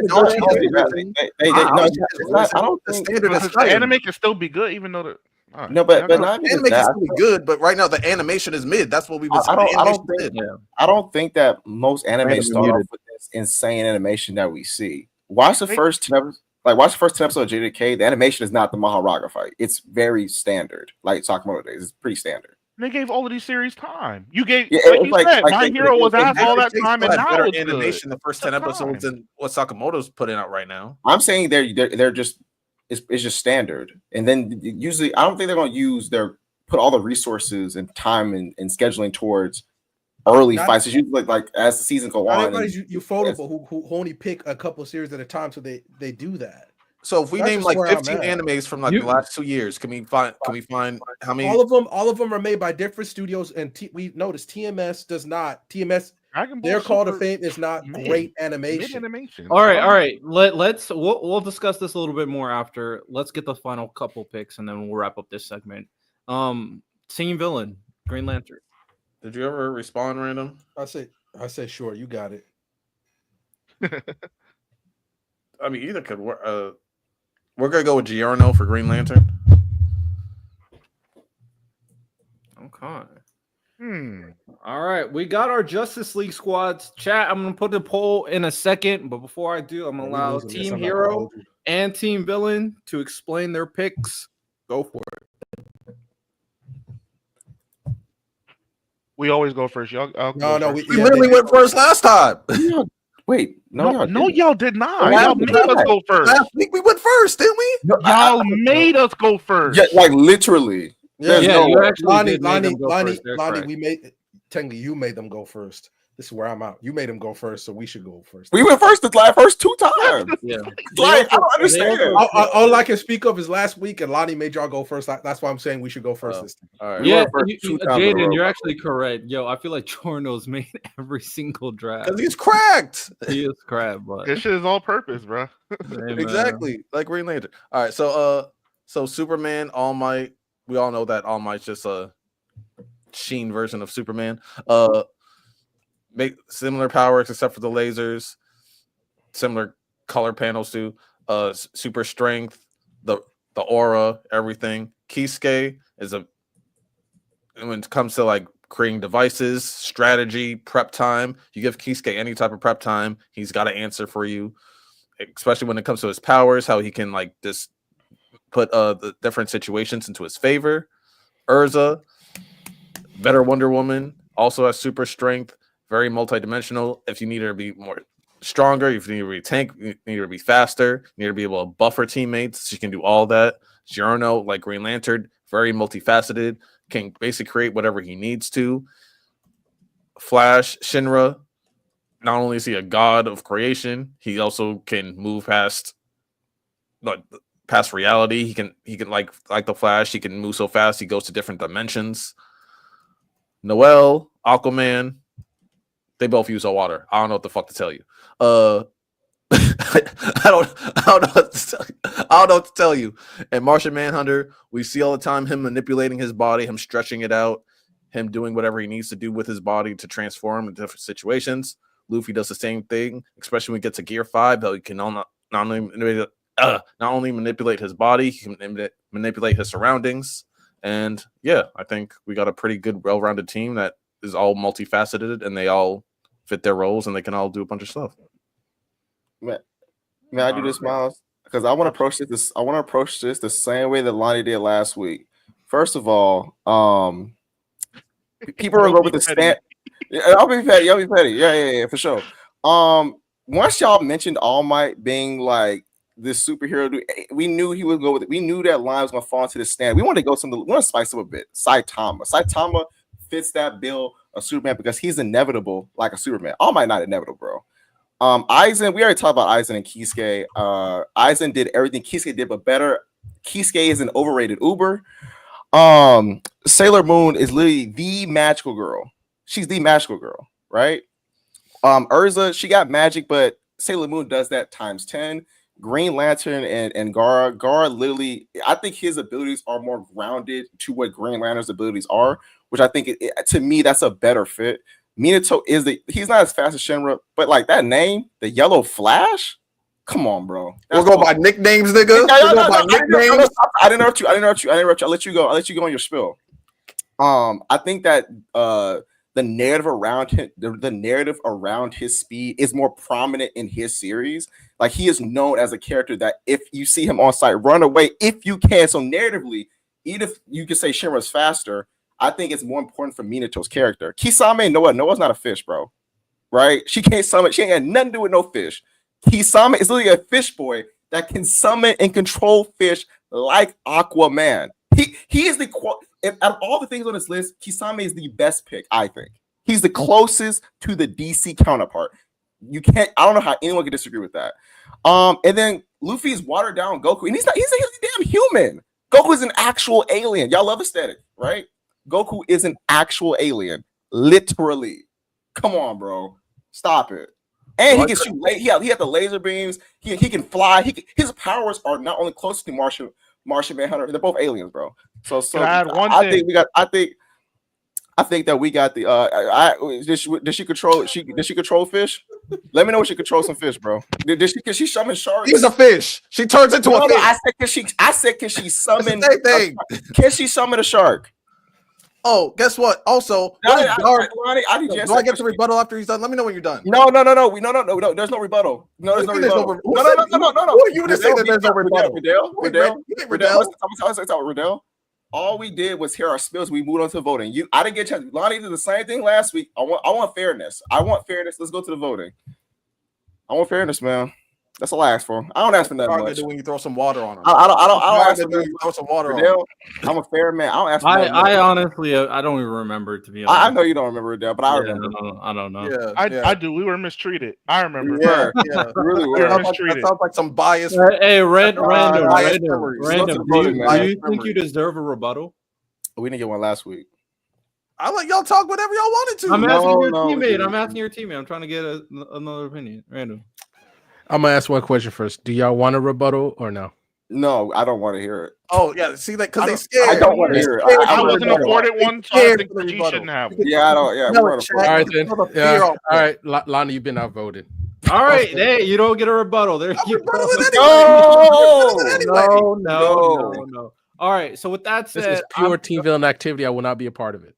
I put out the poll, so the poll is out there. Per usual, I'll give my own personal picks. My picks are not law, of course, but I'm just gonna give my own personal opinions about it. Superman, Saitama versus All Might. I thought these were both excellent picks. Arguably, I can't even think of better picks, to be honest. But ultimately, I'm gonna go Saitama. I think Saitama. I mean, you like Saitama's parody Superman. It ain't really getting better than that, to be honest. Batman, Kisuke Aizen. This is close. I lean Kisuke personally for this one.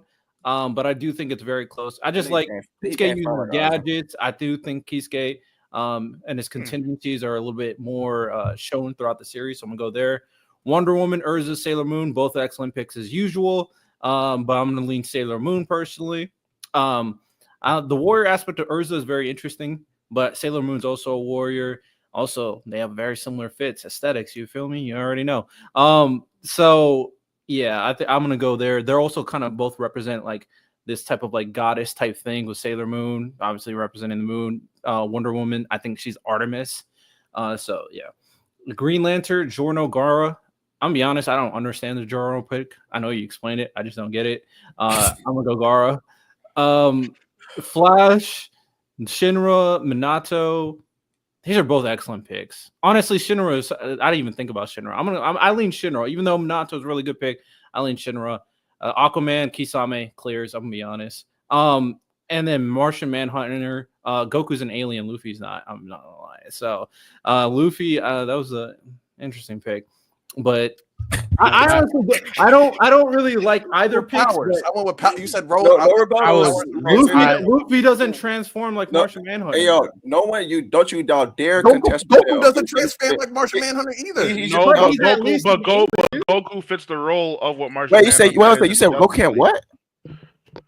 You said Goku can't what? He does transform. Holy, no, he gets his body, like Martian Manhunter, like manipulates his body, like stretches his body out, makes his body bigger, stuff like Goku doesn't do that. Yeah, but the idea of Martian Manhunter was to be a kind of similar foil to Superman in terms of power and strength, which he very well is, right? And then the arguments in the anime community are: can Saitama beat Goku? Can Goku beat Saitama? So the illusion is right there. So it's the same comparison. Look, I'm obviously laying out. I'm just mad at Lonnie because I had the perfect pick. What was it? For Martian Manhunter, but he said, "Oh, you know what? I'm going Goku." And I said, "Well, I'm going Luffy." Who was going to be Fushi from To Your Eternity? He's from another world. That would have been a great pick. I'm not gonna lie. Yeah, that would have been another world. How many people in the watching right now have seen To Your Eternity? He just needs to explain it because he literally transforms into like different creatures. Different creatures. He can manipulate his body. Like he's not Martian Manhunter's. Realistically, is it going to outbeat Goku in terms of popularity? Because Goku doesn't manipulate his body like Martian Manhunter. But I personally would have put Fuji above. Yeah, Fushi's literally Martian Manhunter. He's anime Martian Manhunter without the resistance to fire. See, even Saw said that would have been a great pick. Literally. Well, damn. Too bad they didn't pick him. That's unfortunate. Right. Damn. With that said, I'm gonna make sure y'all vote.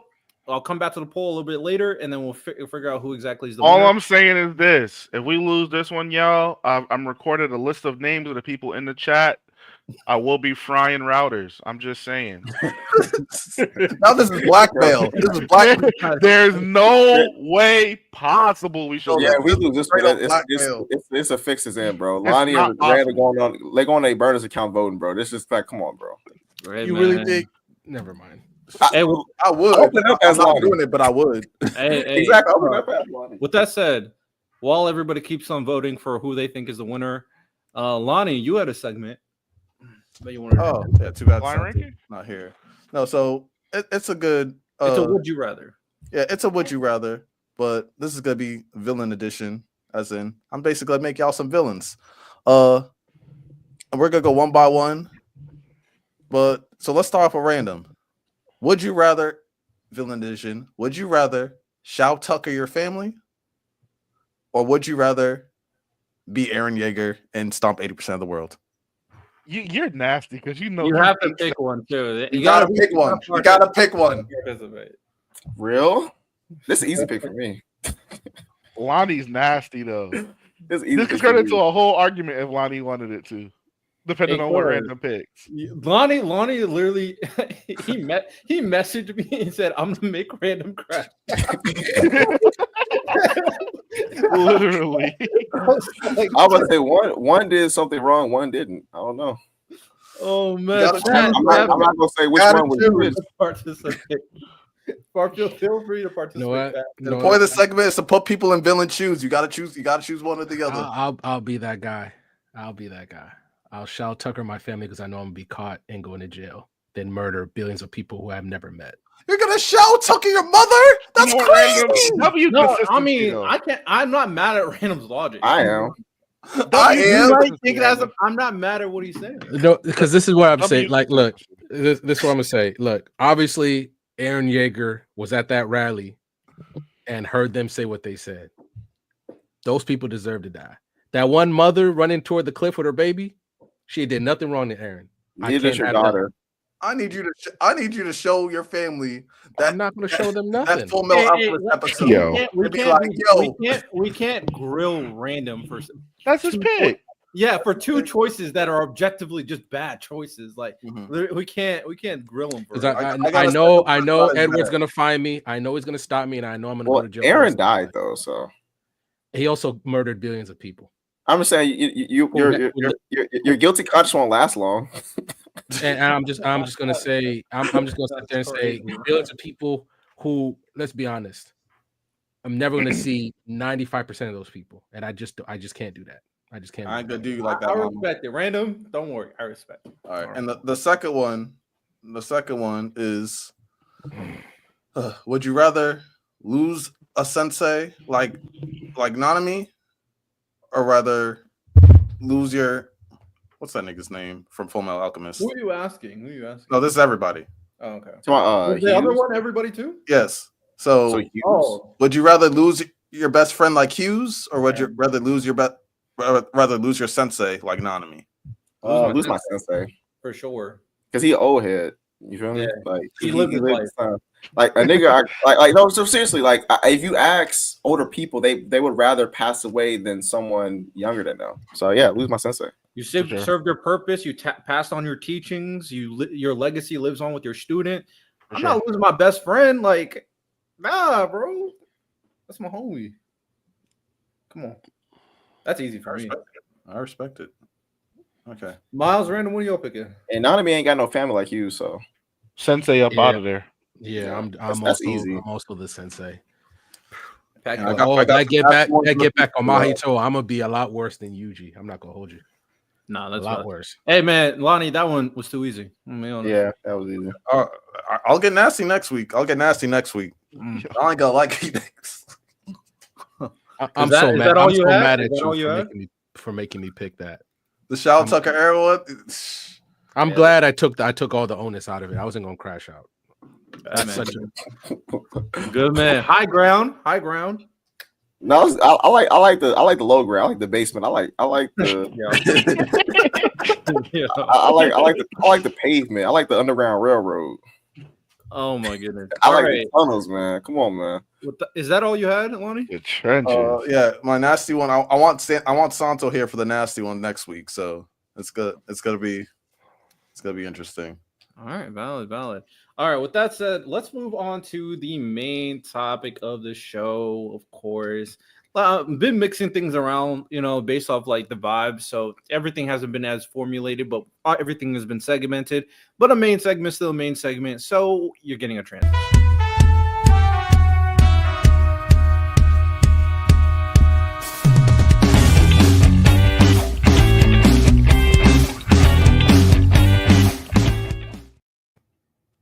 All right, so I'm gonna be honest. I don't think anything's gonna change in the poll. So from what I'm seeing, Team Hero wipes Team Villain in this poll, 79% to 21%. Clear victory. 21%, man. Hey man, Lonnie, stop voting with your backups, Lonnie. You know what? Next time I should do that. Get every electronic device in this house. Just you see my camera, turn off, mind your business. Give the extra views. So right now, Team Miles and Ty are down 2-1. The comeback is here. You love to see it. No, see, we're Team Villain. We like to give them a little hope just so we can crush them. So yeah, we gave them this one just so next time. All right. Hey, do not choke it. Do not choke it at all. And I mean, for me personally, I truly just thought Team Hero had the better team. So as you know, it had nothing to do with wanting the Cinderella story. So our main topic, we're going to be doing this week by week moving forward. We're going to kind of see if we can really get in our bag, in our analysis bag, by doing a bunch of top 10s to find the top 10s out of like anime, top 10s out of like manga, whatever it may be. And today we're going to be doing the top 10 anime Super Bowls. What I actually mean is top 10 anime final showdowns. So final fights in a series. Which series had the best ones, right? So that is the topic for today. And we have to create a top 10 final anime showdowns list as a team for the people. So should we start from one going up? We can move things around when everything's not like locked in. What do y'all think? I think we should just get the 10 first, and then we can rank them. Okay. All right. So we'll just name 10, and then we'll figure out an order, and then we'll replace one if we think they should be replaced. So we'll just name 10 to start it out. I'll start it out. I'll set the tone. Oh, Random, you got it? No. I was going to ask you, like, does this have to be like something that end a series, or this just like two characters? Yeah, end of an arc, or two characters. Like, for instance, end a series. No, I know what you mean. End a series. This is a final anime showdown. It's the Super Bowl of the anime, right? So it's the final showdown. Okay. That changed my list. My list was different. Yeah, it becomes a little bit more difficult versus like end of arc. But all right, I'm gonna throw one out here. Let me know if you guys think it should be on the list. Spike versus Vicious. Yes. Mm-hmm. Okay. Spike versus Vicious is from Cowboy Bebop. It's the culminating fight. It's the fight that Cowboy Bebop was leading into the entire anime. It was a very dramatic fight. The ending was very climactic as well. And then obviously you see the final iconic scene of Spike going bang. We already know. We still don't know whether or not he's alive or dead. That's the question. I think he did. I think he's dead too. I think he's dead. So, all right. Spike versus Vicious is... It didn't have to be one-on-one, did it? No. Okay, cool. It can be multiple people. What about Gurren Lagann final battle? Yeah, I think that one. Anti-Spiral versus the Team Gurren. Mm-hmm. Yeah, I think that probably makes it. I'm with it. The one I had is I guess Aaron and Company versus Father. Oh, Edward? I said Aaron. Oh my god. Yeah, Edward and Company versus Father. That's the Rumbling's a crazy final showdown. It is actually. But I think both. Father versus everybody. Everybody, yeah. Father versus everybody. Yeah, I'll put the Rumble on there too. The Rumble was crazy. Aaron versus everybody, basically. Sure. All right, we got 4 fights down. I think these are pretty good so far. Random, you got any? I'm about to say, how do y'all feel about Sukuna versus everybody? Oh yeah, for sure. Yeah, that was crazy. Because that was on my list. Sukuna versus everybody. This is the low-hanging fruit one. I got Naruto and Sasuke on my list. Oh, me too. Okay. Yeah. I don't know. Random. I'm not going to talk too much about it because I want you to enjoy it. But Naruto versus Sasuke, whatever I heard it's one of the greatest fights in anime history. It's a fantastic fight. Choreography wise, it's a fantastic fight. Very good. Fantastic. That's what we need out of Asa versus Yuno. I'm not gonna lie.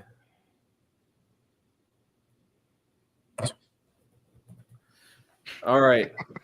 I'm not gonna hold you. If it ends up with them, if it ends up with them boxing and Yuno wins, I'm gonna be hot. He would never beat Asta. Yuno gonna get his ass kicked if they use all their magic also, and they just start boxing. He's not gonna fight. He's not gonna fight Yuno. He's gonna send a nigga to another kingdom to be king of that. Like, all right, bro. I'm over to Clover Kingdom. You go be over there. You go back to your birthright. Go back. I'm happy they did that because he would just been Asta's like gesture or something. So at least he got a kingdom to rule over. No, I'm saying Yuno, by the way. I like Yuno, by the way. Shut up. I'm saying not a bad way. I'm saying like he would have been the nigga right hand, like his attendant. No, seriously, he would have been his attendant. Like, go be a king somewhere else, bro. I'm happy they did that. Get out of here. Do we want? I'm gonna throw this in here. Do we want to include manga fights, or do we want to make this just anime? Yeah.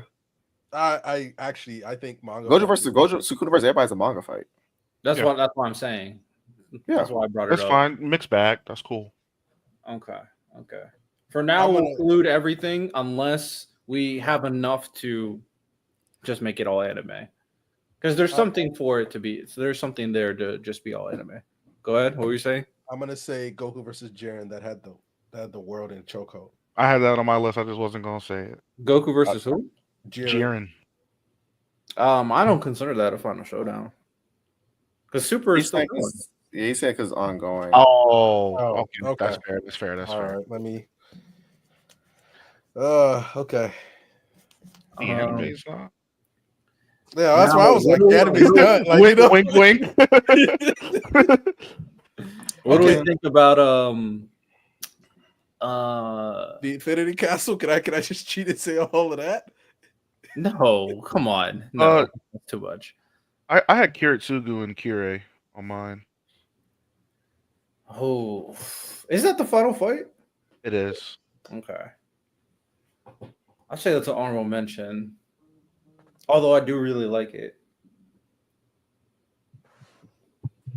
I think everybody versus All for One because Deku fights Shigaraki, who has the quirk, and then All for One takes it. So it's like it's still one for all versus this quirk, and then his teammates just come to help him.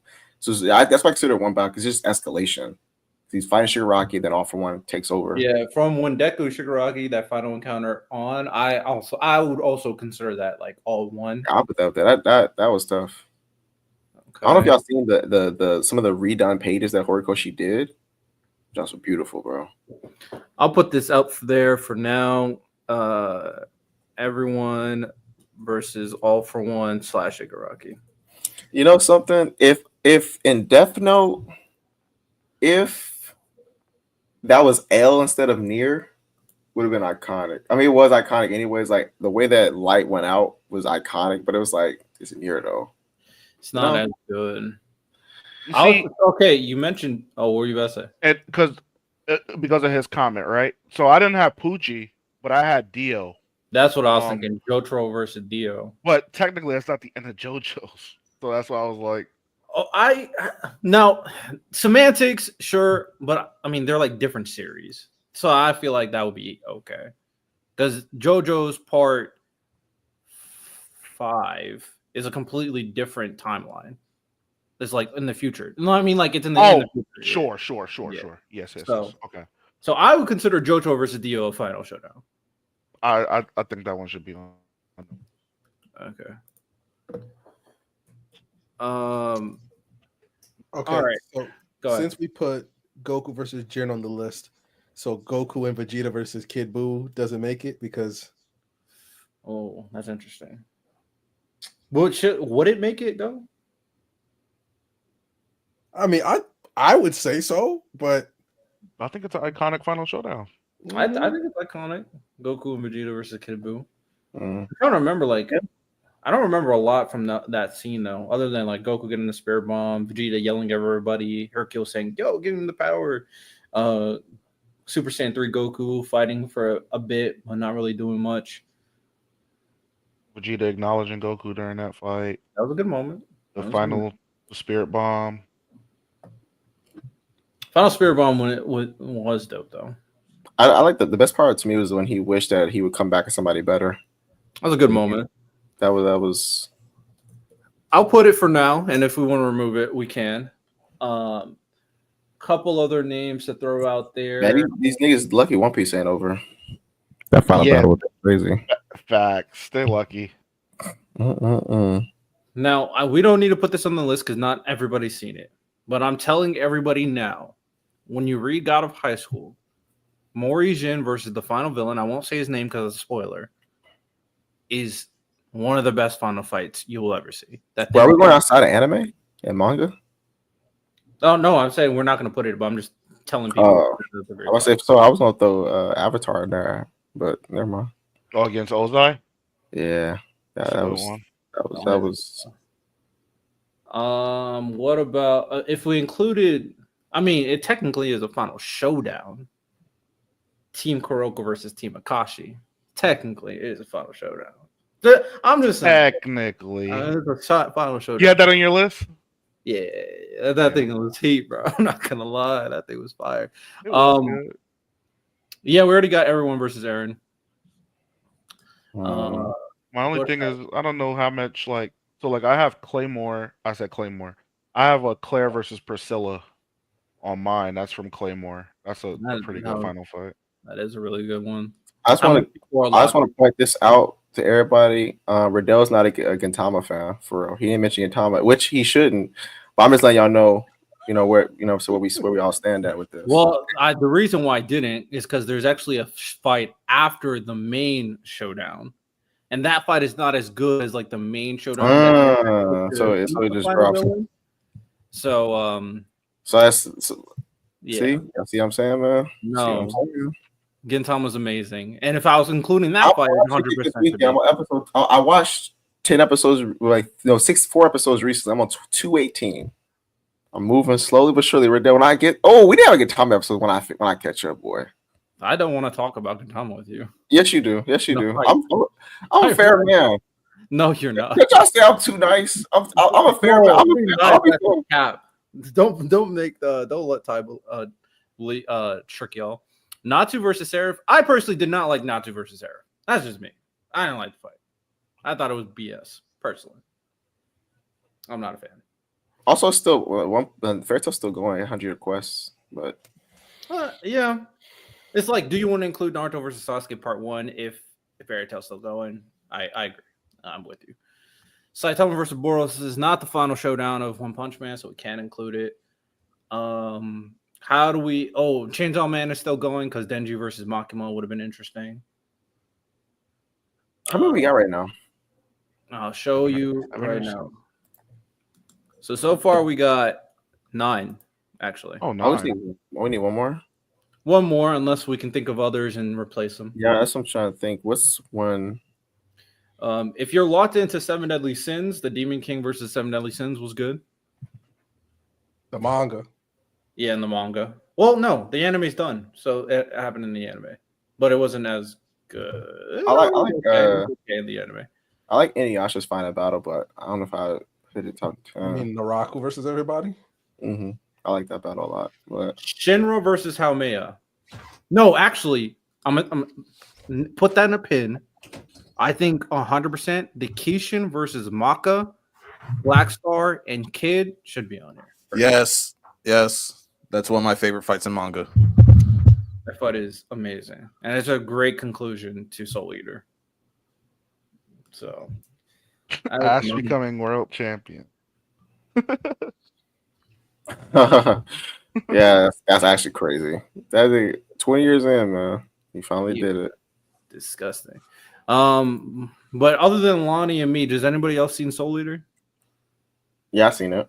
Have you read it? I watched it. I read parts of it, but I watched the anime. But I know that they're different. The final fight in the manga is one of my favorite fights. Yeah, the manga does the fight very different from the anime. I know. So, just forget about the anime and forget about the final 2 arcs of the anime. They like, because I know like they caught up and like back then, like when you catch up to the manga, sometimes you just freestyle and they ended it. But there's like 3 to 4 more arcs in Soul Eater that's not animated. Yeah, I know. Yeah, that's the. I don't know, man. All right, for now, put the Soul Eater one. Anybody else? Throw out some names. Random. Miles, what do you think about Gilgamesh versus Shinra? Versus Shiro? Yeah, Shiro, my fault. I mean, that's cool. I like that one. How do you feel, Riddell? I think it's good. It's spectacular. It's a good moment for Shiro, even though I don't really like his character. I think it's like more. I think there's more going on compared to Kiritsugu versus Kirie, but I'd like the Kiritsugu versus Kirie one probably more. Oh crap! What's that last Magi fight? The last fight in Magi in the anime. In the anime, oh well. The anime, the final fight is like the witches versus like the school. Or yeah, no, everyone was going crazy. Yeah, but the manga, and then like the god, the fake god thing appeared. Then everyone used. That one. Yeah. So yeah, I know what you're talking about. Yeah, the god thing came back. A bunch of them teamed up to fight it, and then Sinbad showed up being a badass. But that's not the final fight in Magi. The final fight in Magi is the one with Sinbad. Yeah, I'm just talking about the anime. No, I know what you're saying. Mob versus Reagan. I personally, it's my personal thing. I do not like Mob Psycho season 3, and I do not like the final fight. You're not the only one to tell me. Like a lot of people just said that they didn't like the season 3 at all. Yeah, I'm not a fan. Not at all. I don't think it's good. The last fight in the Magi manga was basically a debate. Low-key, though. You know, you're not wrong.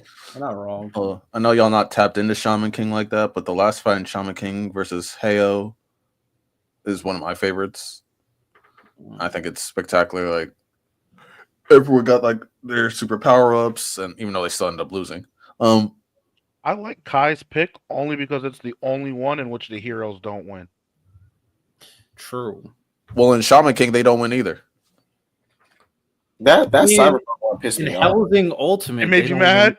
Yeah, I was like, first of all, that girl that got squished.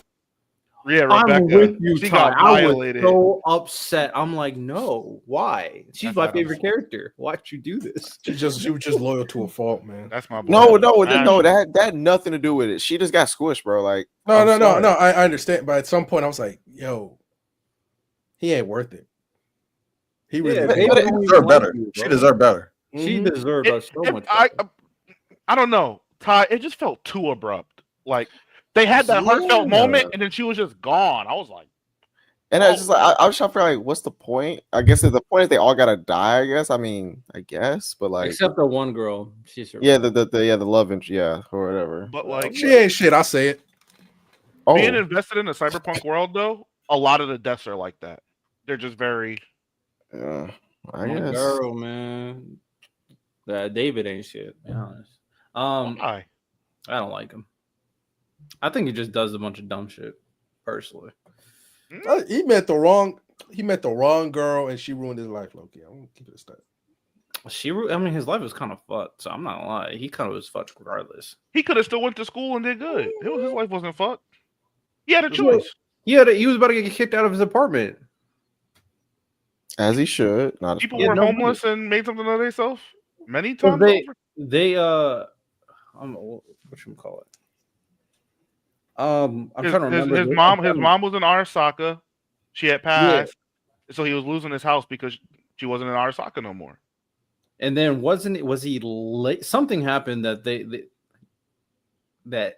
got him in trouble at school. I feel like I just don't remember. I know he got into a conflict with bro.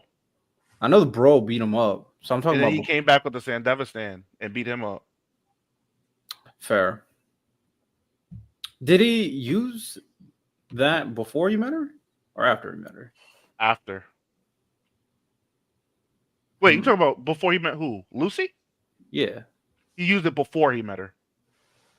So he couldn't go back to school anyway because he already fucked it up. Well, yeah. At that point, he fucked it up. But yeah, before all of that, yeah, he could have stayed in school. Hey man, David. Adam Smasher's a dog, though. He violated them. And I made him my bitch after that anime. David thought he was going to save his friends. He said, "Who are you to stand before me?" and rip that nigga apart. Yeah. He violated him. He really did. Oh, Code Geass Final Showdown. Well, actually, the Final Showdown didn't move me that much because it was Lelouch versus his brother. I'm actually doing a rewatch of Code Geass, and I'm going to rewatch Eureka 7, and then I'm going to have some narratives. You going to compare? Oh, I'm going to do the same then. I'm not the biggest Code Geass guy. I like Code Geass. I like both, but I feel like Eureka 7 is vastly, vastly underrated. It probably is. I just never got into it. So the ending of Code Geass, I'd say, is better than the ending of Eureka 7. Yes. Yeah. I mean, the ending was so good that I do feel like I probably hyped it up a lot back in the day because that's how great it is. Because I'm thinking like naturally throughout the show, was I like, oh yeah, this is the greatest thing? But that ending, oh my god, ending's so amazing. I like what about Parasite? I think Parasite. I mean, I wouldn't put it on the top 10, but I like Parasite's final battle. It was pretty good. Really need one more. You need one more, and we can't find it. One that's top 10 worthy, you know. All right, let's get into our bag. There's a lot of anime out there. The Mugen Engine one is interesting. I don't know if that'll be my top 10. All right, how do we feel about Digimon? I'm not well versed. There's a lot of really good final showdowns in Digimon. But I'll just if nobody's well versed. So let me finish Beyblade and let me get back to you, man. You're watching Beyblade? Which Beyblade you watching? The one with Jenga or the one with Tyson? Whatever the OG one is, I just started it. Tyson. You know what I'm gonna have to ask following that statement, right? What? How far are you in Naruto? Oh, I'm about to finish the next arc. Thank you for reminding me. I wrote down questions, but I was going to save that for the. Oh, word. Okay. After this, we'll talk about Naruto. I was about to say, what about Assassination Classroom? Assassination Classroom. That last one, that was good. I'm not gonna hold you. The whole time I was like, they not gonna kill him. He not gonna die. They're gonna animate this. They're gonna animate this up. That's what I was the whole time. I think I said, it was a good job. They're gonna find a cure or something for him, and he's just gonna be their teacher forever. And then when he actually died, I was like, "You got it." All right, getting into our bag, some more anime that exist. How's that versus Akame? Trying to think of like other anime that we have yet to bring to the table. Yusuke versus I didn't really like the Yu Yu Hakusho one because it was like them at the tournament. Like, didn't really move me. And the one in Bleach is not top 10 worthy. I'm not gonna lie. What the Yuha versus Ichigo, Renji, and Aizen not moving me personally.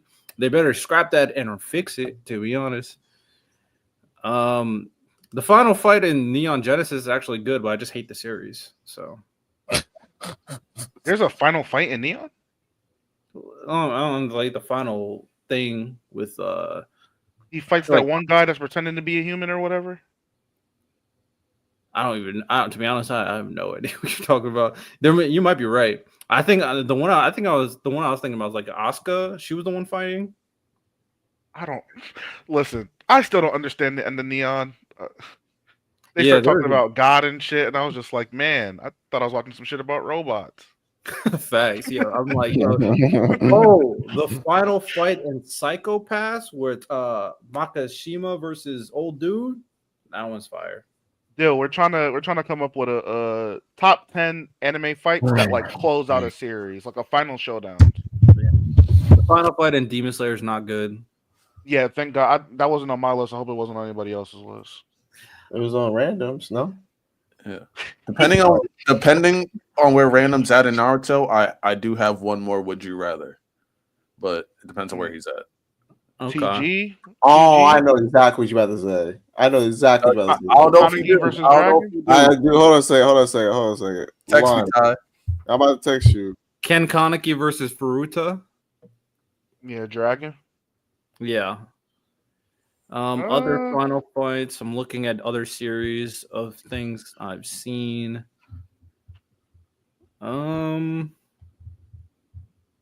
No, it's not. That's not it, Ty. It's not. Oh, I'm about to say because that sounds like no.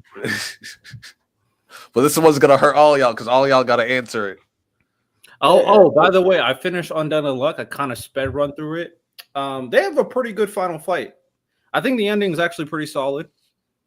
I don't think it's bad. So shout out on Undead Unluck. I haven't read it, but like it's like an enjoyable watch. Like I really enjoyed watching Undead Unluck. It's a real easy read, easy watch. It's mad easy. It gets pretty in depth, I would say.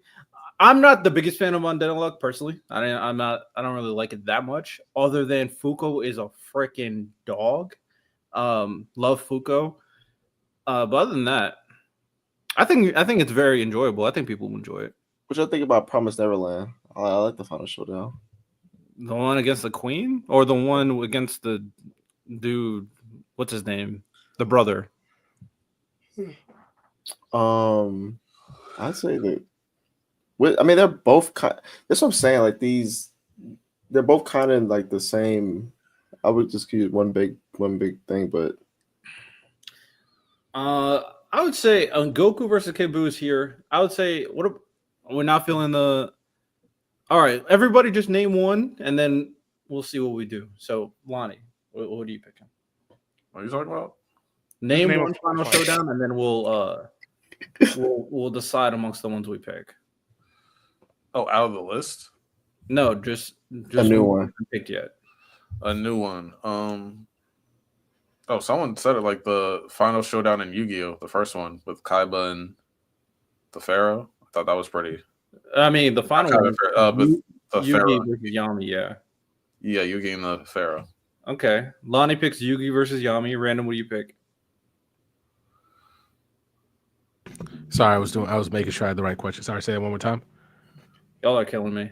So we're all gonna pick one more fight, and then we're gonna decide amongst us to make it the 10th slot. Okay. Can we look at the list? See what's on the list? Yeah. We don't pick the same thing. All right.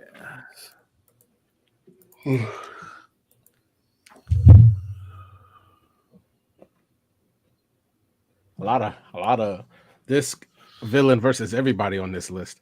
That's usually how these final showdowns go. We gotta jump this nigga. He too much. See, that's the problem, man. Well, okay, you think of it, and then I'll go, and then Miles and Ty, and then you'll wrap it up. My pick is Kishin versus Maka, Black Star, and Death the Kid. I think that should be here, personally. Miles, my pick is the Gintama final battle. He a nasty dude. I'm being so serious. I don't even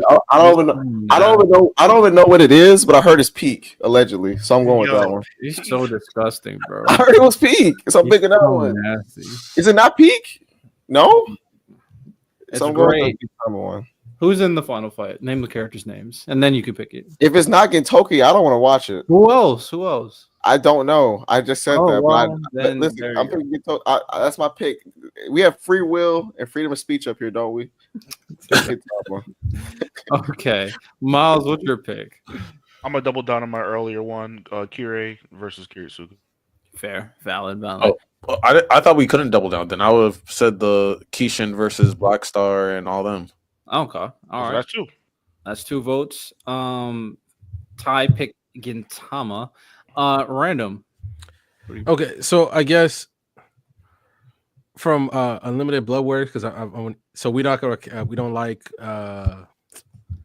what's his name? Emiya versus Gilgamesh. No, you can pick it from the anime. I'll switch mine to yours to give you numbers. Ty. You are the tiebreaker between the Soul Eater fight and the Fate fight. I'll go with Soul Eater. Okay, there we go. All right, now we got to order this. We got to order this? Yeah, we gotta get a proper top 10. We got to get a proper top 10.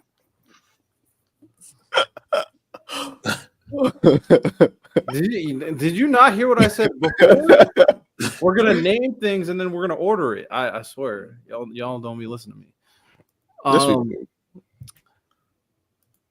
All right, because our job here is to be the proper anime analysis that we are, the anime gurus that we are, and create the best top 10 lists of all time. So yeah, we have to order them. All right. What's that, Tim? I think it should either be Spike and Vicious or Jotaro and Dio, just because I feel like with the rest of the other fights, except maybe Naruto versus Sasuke, the stakes seem extremely, extremely high. It's more than just a discrepancy between me and another person. It's the whole world at stake. So I just think the stakes are lower in those two fights compared to the rest.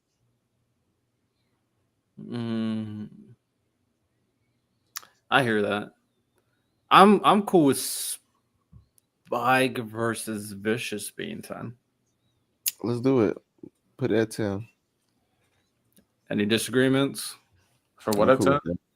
Spike. Yeah, that should be 10. I'm cool with that. All right. At 9, are we saying Jotaro versus Dio? I'm fine with that. Yeah, go ahead. Okay. For number 8, I personally think I would go Goku Vegeta versus Kid Buu, number 8, personally. I'm cool with that. All right.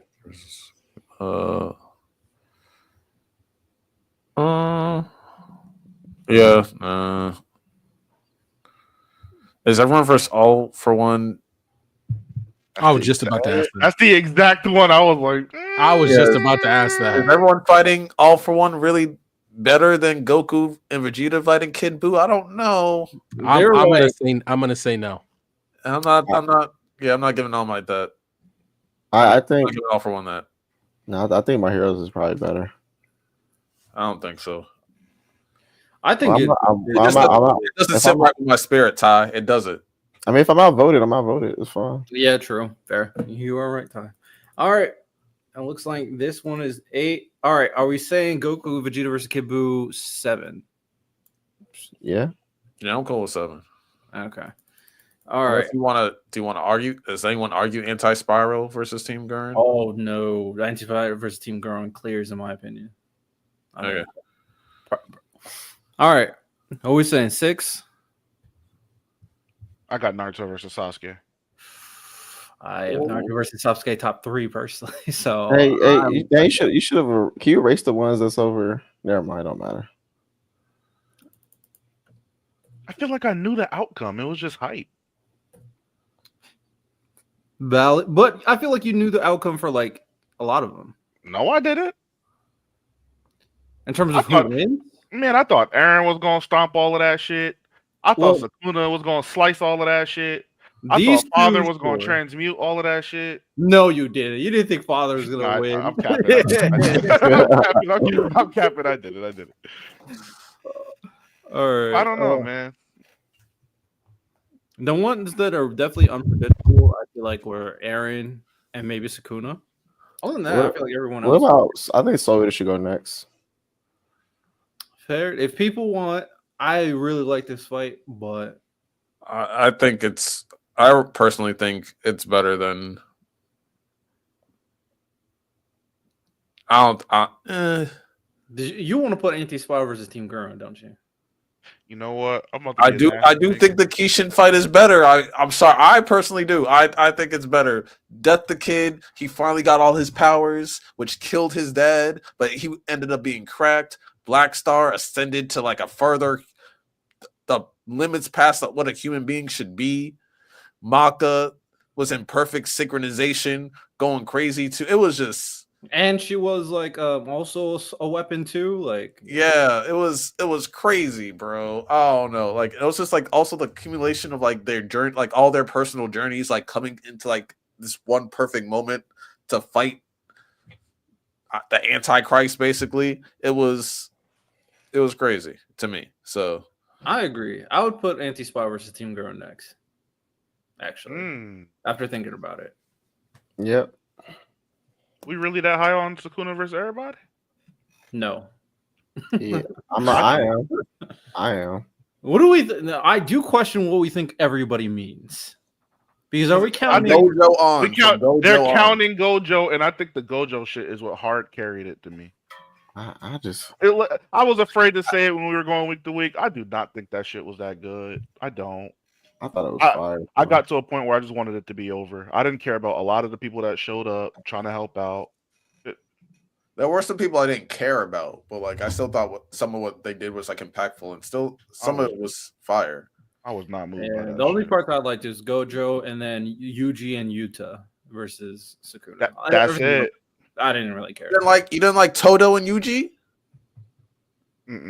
How much? With the prosthesis, I'm good. I'm good on Miguel. He uses butt cheeks. I'm good on Maki. I'm good at the dude with the swordsman. The swordsman dude. I was good off that one. I'm good on Higuruma. Yeah, he has all of this potential. Gets fucked. I'm just like, oh. Wait, okay. You said she literally saved them in a domain expansion. Yeah, I'm talking about when she was just like by herself, going at it. Yeah, like what she did was impactful. Sure, I'm just saying it was just like. But she slicing off his arms like stopped him from being able to do his handstands properly. Which him not having his RCT back was a big deal. Like if he has his hands, then he's literally slicing them up. So like she saved Yuji and Yuta and then stopped him from being able to have four hands. Yeah, that's crazy. I'm not saying she didn't do anything. I'm saying she did a lot by doing that. That's literally saved their lives. The fight itself just wasn't really moving me. Like I'm not disputing what she did. I'm just disputing how entertaining it was to me. It wasn't entertaining. All right, so what are we going? Sukuna versus everybody, Anti-Spiral versus Team Gurren, or Kishin? I'm putting Anti-Spiral and Team Gurren because I still think Sukuna versus everybody is better than that. Okay. I agree. Random, feel free to pitch.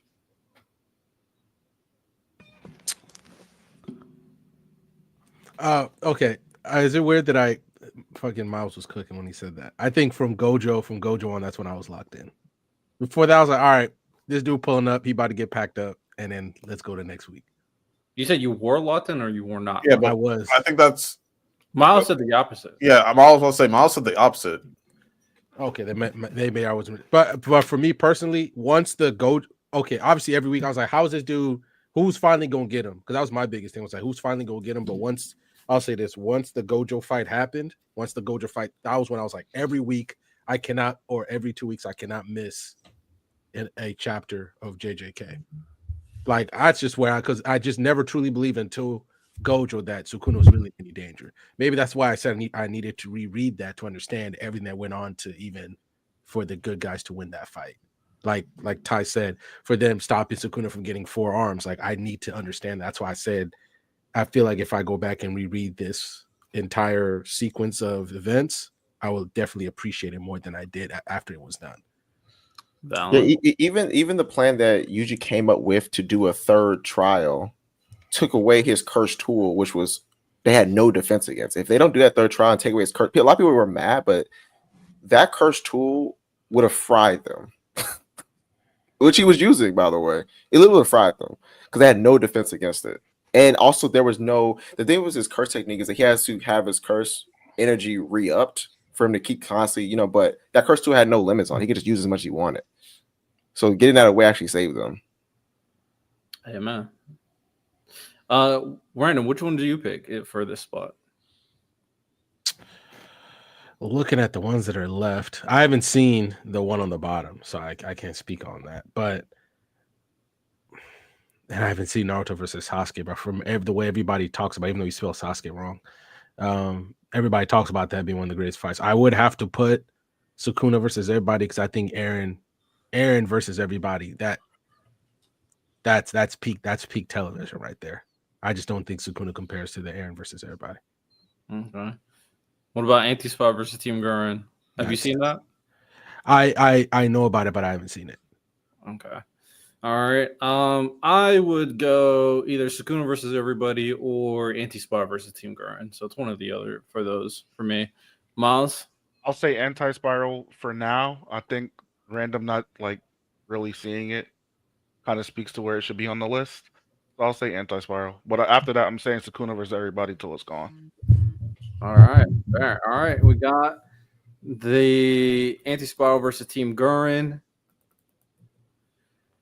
Okay. Next up, are we saying Sukuna versus everybody or Kishin versus the Soul Eater squad? I had Kishin, then Sukuna. I got Sukuna, then Kishin personally.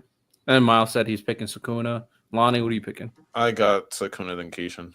Okay. That one is So out of I suggest that I do recommend you like read Soul Eater because that last arc was to me was fire.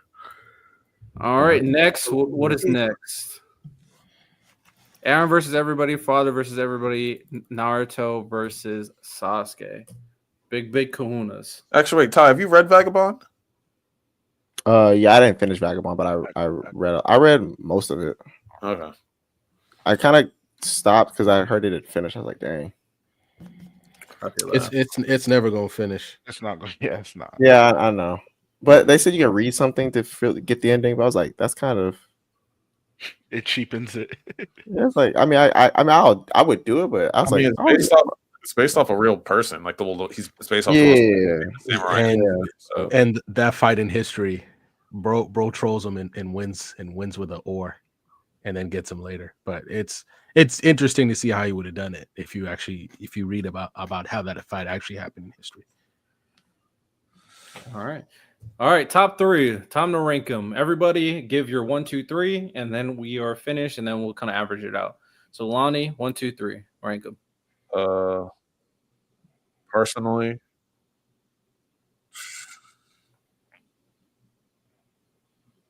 this is nasty, but personally, Father versus everybody at 3. Eren versus everybody, Father versus everybody, and Naruto at Sasuke at 1. Okay, so that's 3, 2, 1. Naruto, Father, Eren, got you. Random. I same thing. I'm gonna put Naruto versus Sasuke because I haven't seen it. Then Eren versus everybody, then Father versus everybody. Okay, Father, Eren, Naruto, 1, 2, 3, got you. Mm-hmm. I'm gonna go Eren 1, Naruto 2, Father 3. Miles, Father, Eren, Naruto. That's my same. That's my same order too. Father, Eren, Naruto. So okay. Yeah, I think. Wait, random. What was yours again? Random. I said Father 1, Eren 2, Naruto 3. So me, you, and Miles have the same top 3. All right. And Lonnie, what was yours again? What was it? It was Naruto, Eren, Father. And in that order? Oh, Naruto at 1, Eren at 2, and then Father at 3. Okay. It seems like Eren versus everybody was 2 then. Because yeah. If I take out my bias, I'd probably agree with Ty and Miles and Random. But all right. I don't know. We know what it is. We just know. All right. So this is our list. Top 10 anime final showdowns of all time. Our list after doing peak analysis, because we know ball over here. Number 10, Spike versus Vicious. Number 9, Jotaro versus Dio. Number 8, Everyone versus All for One / Shigaraki. Number 7, Goku and Vegeta versus Kid Buu. Number 6, Anti-Spiral versus Team Gurren. Number 5, Sukuna versus everybody. Number 4, Kishin versus Maka, Black Star and Death the Kid. Number 3, Naruto versus Sasuke Part 2. Number 2, Eren versus everybody. Number 1, Father versus everybody. Pretty solid list. Not bad at all. All right. Eren, I mean, Random had those questions? Yeah. What's your questions? We'll do this, and then we'll talk about One Piece a little bit, and then we'll wrap it up. Oh yeah, One Piece. You're muted. Yeah. Can we talk also? I know it was a quick chapter, but can we talk about Spy Family? The recent chapter. I don't know if everybody else read it. Yeah, I didn't read it. I mean, you can tell me. Plus, the chapter is really short. It's a really short chapter, but it's significant because we see who we got to see. But all right. So this is what I did because Miles, did you? Never mind. It don't matter. I've already did it. So I didn't finish the fight. I didn't finish the fight. I didn't finish the arc before, so I finished the arc before. Is that how long Kazuku been running around? Ooh. Hello, who? Kakuzu? Kakuzu. Sorry. Oh, Kakuzu. Yeah, since the first Hokage's time. So He old. So my question is, does he have to replace those hearts, or the motherfuckers just been running this whole time? He replaces the hearts. Yeah. Because it's like a battery. Okay, so I remember the hearts allow them to use different affinities. So is the heart the thing that works that allows people to have the different affinities? Because I was confused by that. So based off like how like the chakra networks work, I guess is like one of the main sources like is from like the heart. So like if he steals someone that has like wind chakra and he takes their heart, he can use wind chakra. Yeah, that was at least my understanding. Is that not right, Miles?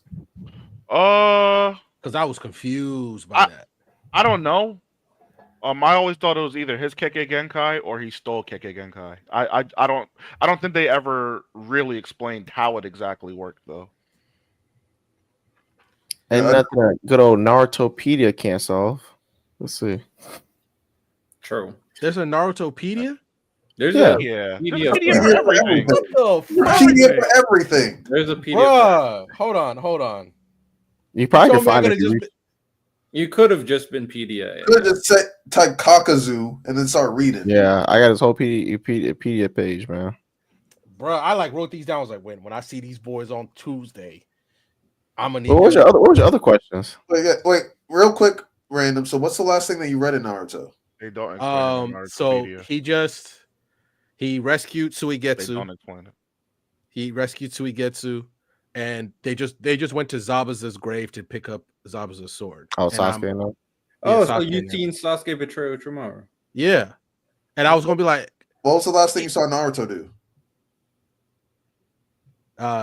When he was I think he was in the Kakuzu. I'm just been rolling with Sasuke for a while. Okay. I'm in the whole new arc. So you're done with the Rasen Shuriken training? Yeah. Okay, yeah. All right. So you're not there yet. Never mind. So read as much as you can for next week, because I have a big question for everybody. Okay. Orochimaru he ain't gonna go out like that, right? Ain't no fucking way he's dead. Bro, I don't know what you expected of him. That nigga got packed up, bro. I'm sorry. I know, he got packed up. But first things first. Look, I know we're not gonna call him a fraud, but this man Sasuke can he fight somebody who ain't about to die? He packed up Team 7. I know, but come on now. He put Yamato on a stretcher, bro. He didn't kill them. He beat Naruto. He beat Yamato. He's a Jonin. So you can't even say it without laughing, bro. I'm laughing at y'all. He's a Jonin. No, Yamato Loki, the weakest Jonin I've seen, bro. Yamato is definitely outside of Asuma's wife. Outside of Asuma's wife. It's Kurenai Jonin. Yamato is probably stronger than Asuma. Yeah, he's Asuma's wife. I forget her name. Hinata Sensei. Not from what I've seen. Yamato stronger than who? Kurenai. Hinata Sensei. Hinata Shino and Kiba the girl. Yeah, Kurenai. Yeah, yeah, he ain't the weakest Jonin, bro. Man, I'm putting. Oh yeah, she the weakest. Then him. No. Those proctors for the exam Jonins, like the nigga with the toothpick and the nigga that's coughing. No, that nigga got packed about Gara. They're tunings. Okay, I'm making sure the niggas ain't Jonin. Hey, yo, I'm looking at the Leaf Village Jonin, bro. This is. I'm gonna say this. I thought. Are you defending Yamato right now? I'm saying that he's not the weakest. That's what I'm saying. He's one of them. Hold on a second. One of the weakest. Well, I was like, I mean, the only real like strong ones are yeah, I was saying Might Guy and Kakashi. Have you ever seen Yamato win a fight? Hold on, there are hundreds of we haven't Joni. seen Asuma win a fight. He died. Like Yeah, Exactly. I'm not gonna lie. He could have. Oh, it's nasty, but he won. He won. Here's my thing, right? Yo, I ain't gonna lie to y'all. After Guy and Kakashi, Yamato is in top 3 talks with Joni. He just is. That's sad. I'm sorry. Jiraiya is definitely a Jonin. Jiraiya's a Jonin. No, he's a Sonic. Sorry, stop. That's a He's title. still a Jonin, though. No, Y'all know what we mean when we say Joni. He's The other villages don't have Jonin. I mean, if you all do that, we have to include Tsunade.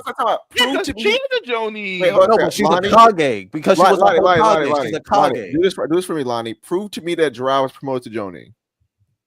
Prove to me that Sanina's actual rank. Proved, yeah, Lonnie, yeah. Okay, listen, I can't prove that, but he might be really a nickname given to him. Is Jiraiya Jonin? Yes.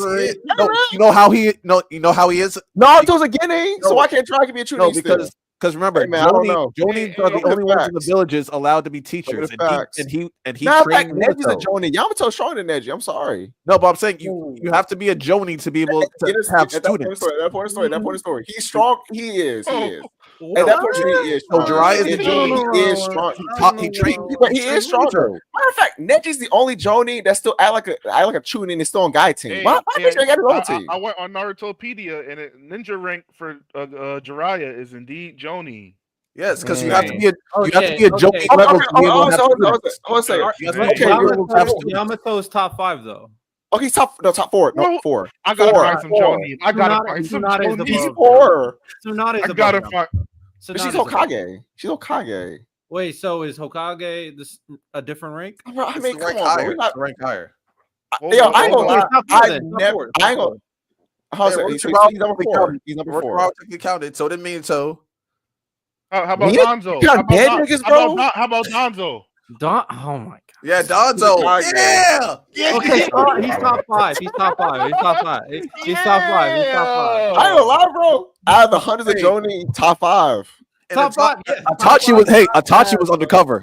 He's a rogue. No. Undercover, bro. And Orochimaru technically. No. These guys are Ronin. Come on, they have the little thing across their headband. Come on. Itachi went undercover. It was the third. How does it feel? Okay, so with that context, Sasuke folded a top 5 Jonin with ease. By the way, with ease. That was dying. Why did we know? He ordered a top 5 Jonin with ease. You don't have to like it. You don't have to like it. You can say, oh, he folded a top 5 Jonin with ease. He don't got hands, Ty. He don't got hands. Sasuke special. How's he a Jonin then? Sasuke special. He lost his hands, Ty. Sasuke's good. Sasuke's good. Sasuke's the reincarnation greater than a Jonin. Sasuke special. Yeah, Sasuke is someone that literally can't weave signs. I ain't gonna lie. All right. Well, Random, do you have any more Naruto questions? Yeah. I got the answer to your first question too. Okay. About the heart? Yeah. Yeah. So how it works is he uses a forbidden jutsu from his village. And that's what allows him to have all of the stitches and shit in his body. Mm-hmm. Somewhere along the way, he found those hearts that basically, not the hearts, the masks, and he wove them into his body. Whatever heart he deposits into that mask allows the mask to be used, and the mask itself is what creates the chakra. That makes sense. To be honest, I didn't even know that. Yeah, because when Kakashi, I was wondering what the masks were. Because when Kakashi got him, stabbed him with and then when the first beast came out, just freaking died immediately because the mask was broken. That's why. Yes. Okay. All right. So is Sasuke basically creating his own fucking team? Yeah. Right now with Suigetsu and all that. It was a nice callback to go back to see Azuma and then Sasuke, look at that fucking bridge. You know what? Random. Sasuke's being more of a Jonin than Neji, bro. He can literally form his own squad, going on his own missions. See, y'all put this nigga over Yamato, bro. Don't put him over Yamato, bro. What is propaganda? I was like, yo, Neji does not. He has not proven he's over Yamato. I'm sorry. At the beginning of the series, he hasn't proven it. I'm sorry. So I'm supposed to invest in this new team? Yeah, random. They're called Team Taka. That's their random. Invest heavily. Yeah, they tough. They're gonna be around for forever. And really pay attention to these characters. They're in Boruto, yeah, forever. They are actually. Pay attention to these characters because even though I'm just gonna say they all have very interesting like lineages and ties. Very special. I ain't gonna lie to you, random. They not in Boruto. Some of them die, but I won't tell you which ones. Oh, apparently Shikamaru's a Jonin. Yamato's stronger than him. Yes, he is. Yes, he is. Shikamaru is smart. Hold on, time. If I put these niggas, no. Y'all not supposed to do this. Shikamaru's my favorite character. If they just fought straight up, Yamato is winning. He is. Fuck no, baby. If Shikamaru prep times, then maybe. But in a straight up fight, he would lose. He does. He's a ninja. They get prep time. Successful. Hold on, time out. Hold on a second. Shikamaru, like for example, remember when he fought Tamari? He was talking to Shikamaru about when he became a Chunin. Shikamaru's like, Choji, you probably could beat me in a fight. Like, yes, he's smart, so he can win fights off of that, but he's not stronger than Yamato. He's not a Jonin. He's not stronger than Yamato either. Ambu aren't Jonin, no. He ain't stronger than Yamato either. Sorry, yo, what's up with this Yamato? I thought what is this? You know he tried. You know, I'm saying that Sasuke be the top 5 Jonin, whether we like it or not. He got beat by somebody that got ambushed by a Zetsu and got packed for the remainder of the series. Hey, Joe. The next time you're not wrong, but I'll say he won't listen. It's fine. But I don't think Random heard you. Okay. Yeah. Yeah, I don't think so. No, Random, you heard me. I'm sorry. No. Once y'all started arguing about Yamato Shikamaru, I muted and turned you. I just know. You're getting good at this, Random. I'm not tired. Random. He is a bum. Don't Random. So hold on. So it don't matter the fact that he's the builder. Random. Hold up. So it don't matter that he's one of the few people who can use wood style. Random. It does. Respect wood style. The fact that he can use wood style and he's this much of a bum accentuates the problem. It really makes it worse. It really makes it worse. Random. They don't handle. It should be trash. One thing about Elite Village, they don't handle them joining titles out for nothing. That's all I'm saying. Yo, Random. You know what I can't wait for? You're gonna get flashbacks. You're gonna get flashbacks to the first Hokage using wood style, and you're gonna look at Yamato and you're gonna be like, "Why is this guy trash?" Hold on. No. When I say it looks like so much work. Hold on. It's like that's the okay. I've never seen the first Hokage. I don't know what that nigga look, but he's the first. So that's like saying, we're giving. So that's like, we're talking shit to Bronny because he's not LeBron. No. Don't compare Yamato to Bronny. Don't use Yamato like that. Don't use Yamato like that. That big of a don't be Yamato like that. Don't not Yamato like that. No. It's more like not even nepotism could save him. Brandon, you're gonna see them use some of the same techniques. More like Can I make a point real quick? Yamato is closer to first Hokage than Bronny is to Bron. That's just a fact. Yamato is like EJ Johnson. That's Yamato. Do y'all agree with that? Yamato is closer to the first Hokage than Bronny is to Braun? Yes. I don't. What? Yamato is like EJ Johnson. How you 6'10" and you useless? Can you make that a Kwame Brown. He's Kwame Brown. Yamato is useless. Wait, Seth Curry. Hold on a second. Can you make that a poll? Yamato is closer to first Hokage or Braun is closer to Braun? It is Yamato to trolling aside, he's objectively Yamato Kwame Brown. He got big hands, but he can't catch nothing. I'm not gonna lie, make that poll. I'm putting my vote on the poll. I think Bronny. Kwame Brown. Funny enough, is closer to Braun as well. Well, yeah. But okay, so if Yamato's Kwame Brown, that means he's closer, right? You know this is not true. You know, Matthias. crazy. You know. Vote on the poll. Yamato, who's closer? Yamato is weak as fuck. He's so fucking trash, bro. Hey man, listen. This all says we do anything to Lonnie, remember when that nigga thought he captured Obito? I'll say this. I'll say this. I'll say this. You can't tell me his top 3 feats isn't building a house. Let's not get too spoiler heavy. All I'll say is this. Random. Are you listening, Random? Mm-hmm. I'll say this, man.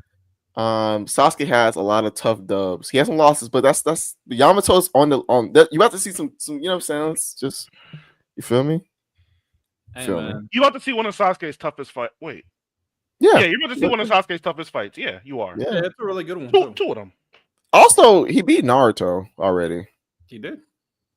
Indeed. Miles, listen. Yo, I ain't gonna lie. Naruto's objective was to stop Sasuke. He didn't do it. I'm sorry. You can say, this, that, and the third. Listen. Man, they had a gentleman's agreement, man. He said I was gonna scratch that headband. He fulfilled the objective, man. His mission was, I don't lie. No honor, man. Nadi did not call that boy to his office. Hey, can you go scratch his head back? He said, bring him back home. That's true. He said, bring him back home. And, hey, man, he already beat Naruto. I'm really thinking about what's Sasuke said, if you could put a single scratch on my headband. What's Yamato's biggest feat? Was it just helping contain the Nine Tails? I'm his biggest feat? Yes. What's his biggest feat? Wait. If we're being honest, I don't know. He didn't do nothing. Look at him. Wait. His biggest feat. Okay. So here's the thing, right? There's a transitive property you can use because there's a certain character that uses his body and does a lot of crazy stuff in his body. So doesn't that make Yamato trash? I mean, no. We get to see what fully realized Yamato would look like because somebody else is using them. And Sasuke, Jose, Ty. Picture if Yuta used Gojo's body better than him. You know what I say?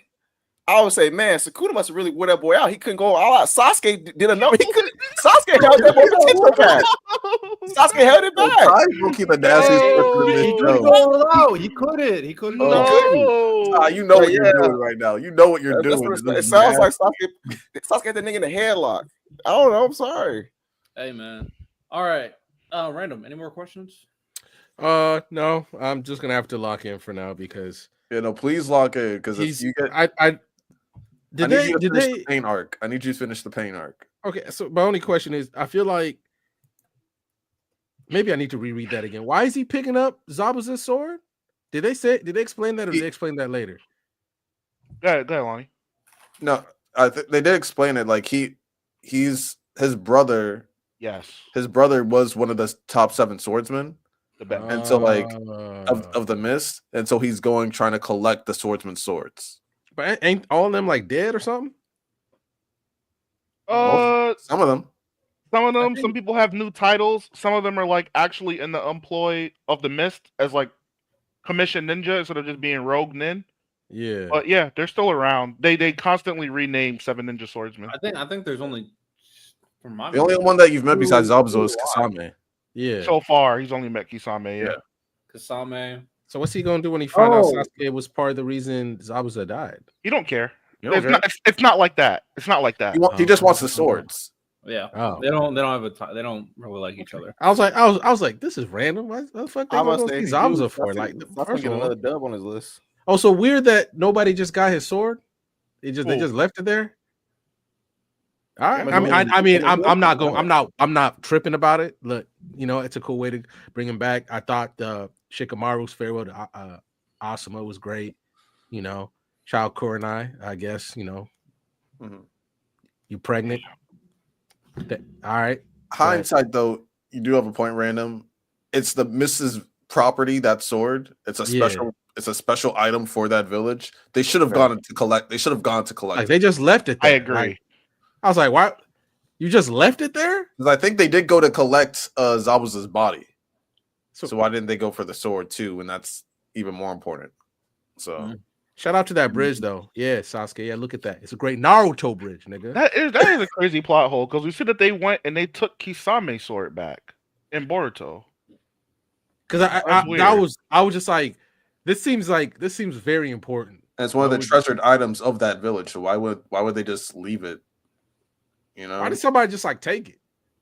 You know what I mean? Just not everybody can use them. Not everybody can use them. No, okay, that is true. I understand that. But still, like we don't understand there's like a black market in Naruto verse and stuff like that. Like one of the 7 swords that someone's got to pay money for it regardless. Just to have it. If you take it, you definitely will be like somewhat of a target. I feel like. Yeah, you'd definitely be wanted. The mist would want to find you though, right? Yeah, if you took it. Yeah, but at the same time, they left it out of village. Hey man, I don't know. They don't own. So my bad. I would just say that's the last one. I was like, that was a good question that they just left the sword there. But yeah, that's it for now. And that is our weekly random talks Naruto segment. I just asked them questions. I need you to finish the pain arc.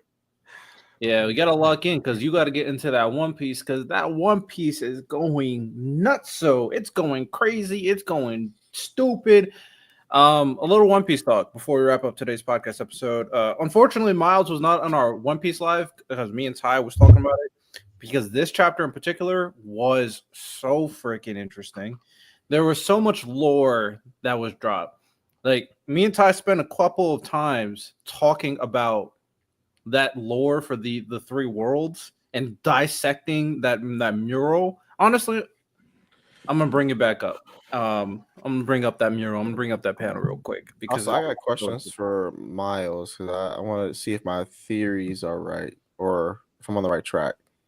So my first one was when Shamrock says he came back, but then he was in love with the world, so he left. Shanks came back. So what I was thinking was it in between the time that he left Roger's Pirates and chapter 1? Because doesn't he have like that sword that resembles a Holy Knight sword in chapter 1? He does. And so to me that would make sense because he has it at the very beginning. Like that's the only time, which to me would make me question, was that really Shanks at Reverie? Like we think it's him, then we think, oh, well, it could be Shamrock, but also he did say he returned, but no, it was actually Shamrock. It's in the same boat. So I'm like, whoa, because he did have it in chapter 1, which means because that's the only way he would. I think he probably went back to get I don't know what he was doing, but he got the sword, and then on his way back, he got the gum fruit. Then he was in East Blue, and now he's chapter 1 starts. That's when I think it happened. Yeah. Especially when the stuff you said about the double misdirection, I'm all the way with you. Because I don't know, I feel like he hyped up that moment showing us when he showed it, just for it to be as simple as, oh, it's a twin brother that everybody theorized for this long. I think we might see it flip on its head again. I don't think Shanks is bad or anything like that. I do think that he wants to, live with everybody else, but I do think that I don't know how to describe it.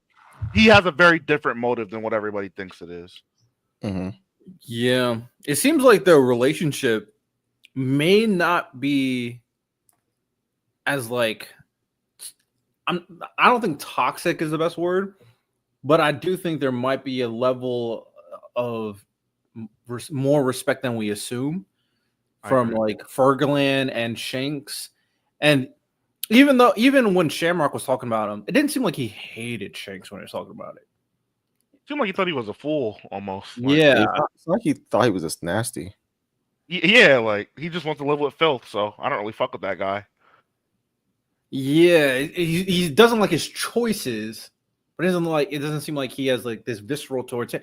Especially, you would assume so, considering he's an emperor. He's like one of the most notorious pirates in the world. But no, he's in that world, and I don't know why. That's just all he said. Really. Makes me wonder because we still have that mystery about what Roger told Shanks. Now I don't know if Shanks would be the type of character that would cry because he found out he was from Holy Knight lineage. Yeah. I don't know if he would, but to me, let's just say if it's some conversation he did, that would if Roger, maybe that specific thing did make him cry, but let's say part of the conversation was his lineage, it would make sense then why he would return for whatever reason, maybe to do something. I don't know, but that's what I was thinking. I definitely went to chapter 1. Like, did he have the sword in chapter 1? He did. He did. Now, which I thought was crazy. Then also like I love the tie-in, the conversation he had with Whitebeard. He was like, your face makes my scar ache, which means, and we see that Garling was at God Valley when Whitebeard, so he was the one that scarred him, which I think is also super. It's just it's so many little things. Like, wow, this chapter did a lot. There was one more thing that I had a question about. I had to think about it. When I can go ahead, I gotta think. There was another question I had though. So me and Ty talked about the chapter in the One Piece live. I don't know if Lonnie, if you're caught up, but Miles, Lonnie, what do y'all think about the chapter? I thought everything. I thought it was pretty cool. We got to see the first time we got to see a weapon with a devil fruit in a very, very long time. Mm-hmm. I thought that was cool. The mythical zone, that was fire. But bro, what's that last page? Whoa. Oh, whoa. I have one more theory. Sure. Well, so do you think that celestial dragons put devil fruits in weapons to avoid the no swimming like drawback? Yes, and I think that's because they know why it's like that, or they have more knowledge of devil fruits than everybody else, and that's why they do. Yeah, that's what I was thinking. Like maybe that's one of the reasons.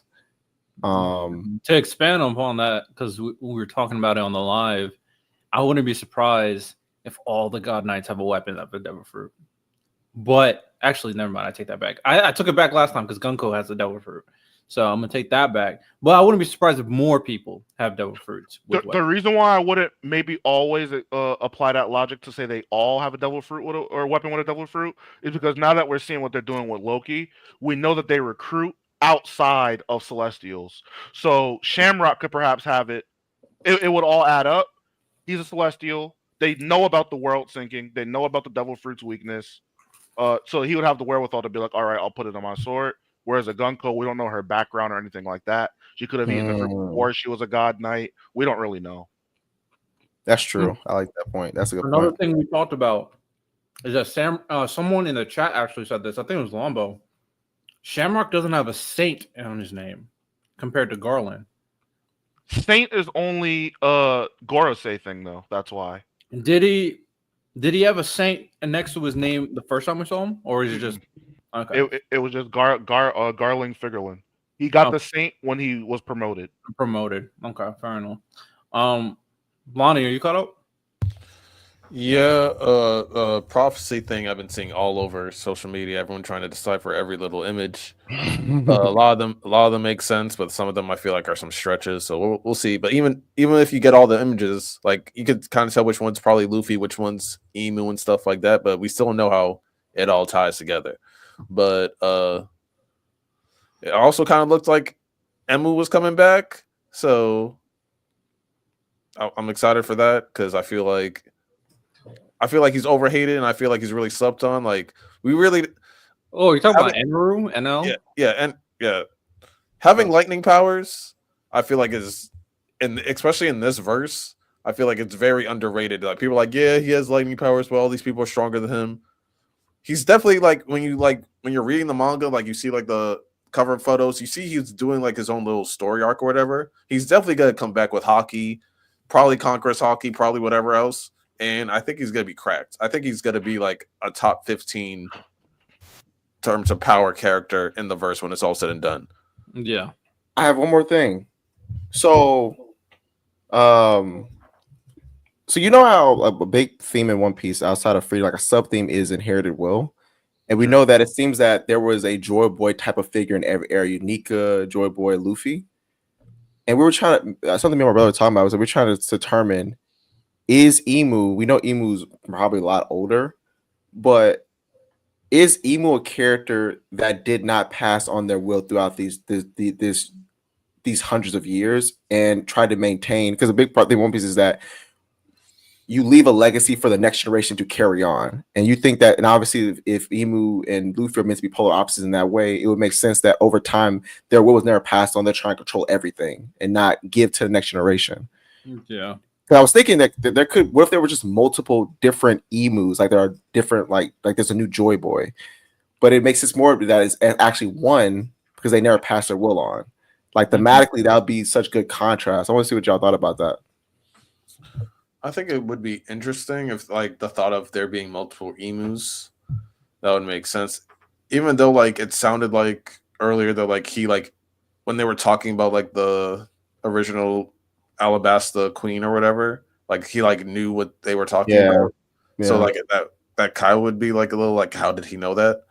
But no, I like the idea of like the exact polar opposites, how there's like a different version of that too. But then also is Blackbeard, because I feel like Blackbeard also is like the third cog in this whole situation. He's such a like a wild card, like because I feel like he's involved in like the final encounter. I feel like it's going to be like a 3-way situation. Oh, for sure. No, I'm with you. No, I like the idea too. I think it makes a lot of sense, especially since in the mural they refer to all these different gods, and we. No, Miles, I'll let you go. Go ahead. Which one do you think Blackbeard is? I think he's the forest one. So they mention the different gods, and they all have different roles. Now, I don't think the forest is as simple as saying it's like a forest-style devil fruit, similar to how Nika is the sun god fruit, but it doesn't have much to do with fire. But what kind of captured me in that whole second world text, it says the forest god tamed demons. Whereas, so how I equate that is Blackbeard is going around collecting devil fruits, and he can have more than one. He's taming the devil. Oh, that's very because me and Ty were talking about it. I feel like we deciphered while the sun is spreading seeds of war. To me, those seeds of war may not be in a nefarious way, but Luffy is going around to all of these places and liberating them and uniting them under him, spreading the seeds of war. And then the sea god to me was Emu, the one that was allowed to rage on and storm because they ultimately won that conflict that's outlined in this second world. So that's just how I got the pieces together in my head. Now, the things that I don't understand are the half moon, the full moon, and then the sun itself, because the sun is separated from the sun god, to my understanding. The sun as an actual item versus the sun god, the person. God. You get what I'm saying? They killed the sun. I think that the moon is the Celestials because if Luffy is meant to bring about the dawn, the world is in a period of darkness. The moon covers the sun to create darkness, essentially. So I think that the Celestials would be the people creating the darkness until the sun rises and brings the dawn, which is Luffy. That's what I would think the moon is. Yeah, and then the half I think it's Celestial Dragons. Could be the half moon. I don't know. That is a suggestion. The half moon is the D clan, and we actually went back to one of the chapter titles. I forget what chapter we went back to, and they brought up the half moon in one of the titles for one of the old chapters that that Oda was writing for One Piece. But yeah, I think the theory of the half moon being the D clan and then the moon being the Celestials is very interesting. Oh, look at this last part. The last part says the remnants recall the promised day and hear the voice of the half moon, which was like we said, the voice of all things, right? Wouldn't that be connected to the will of D? Yeah, so the voice half moon probably is the will of D, right? The voice of all things you connects, so I mean, I just remember that's what we literally brought that up. Yeah, we did at least, yeah. The voice of all things. And I mean that connects perfectly with the idea of like Roger being able to hear the voice of all things. And then I think we also talked about how the voices could also be the voices of the second and first world as well, remnants of that as well. Yeah, which would be a very interesting thing. Why they're able to hear these things because they are connected to the second world and the first world.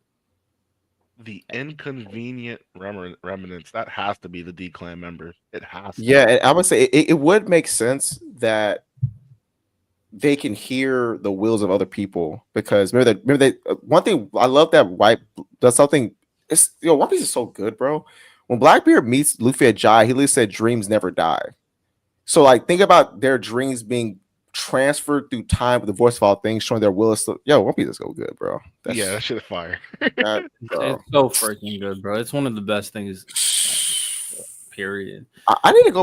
I'm gonna go back to the chapters with the voice of all things. I want to see what they said. Like, what did they? I gotta go back. I know that Roger heard it. I know Luffy heard it. I'm gonna see the exact thing they said because that would be a good thing if it is previous people fighting this fight still talking. Yeah, that's so tough, bro. Yeah, after I finish Game of Thrones, which Ty lock in. So yeah. I was supposed where to you watch. at?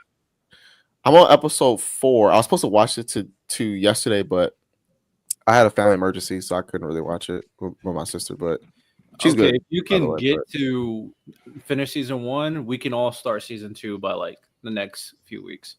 And then after I finish Game of Thrones, catch up to Tower of God, I'm gonna reread One Piece. I'm gonna log back in. It's time for that. Yeah. I have to I was planning to reread One Piece with some friends because it's just it's so much information.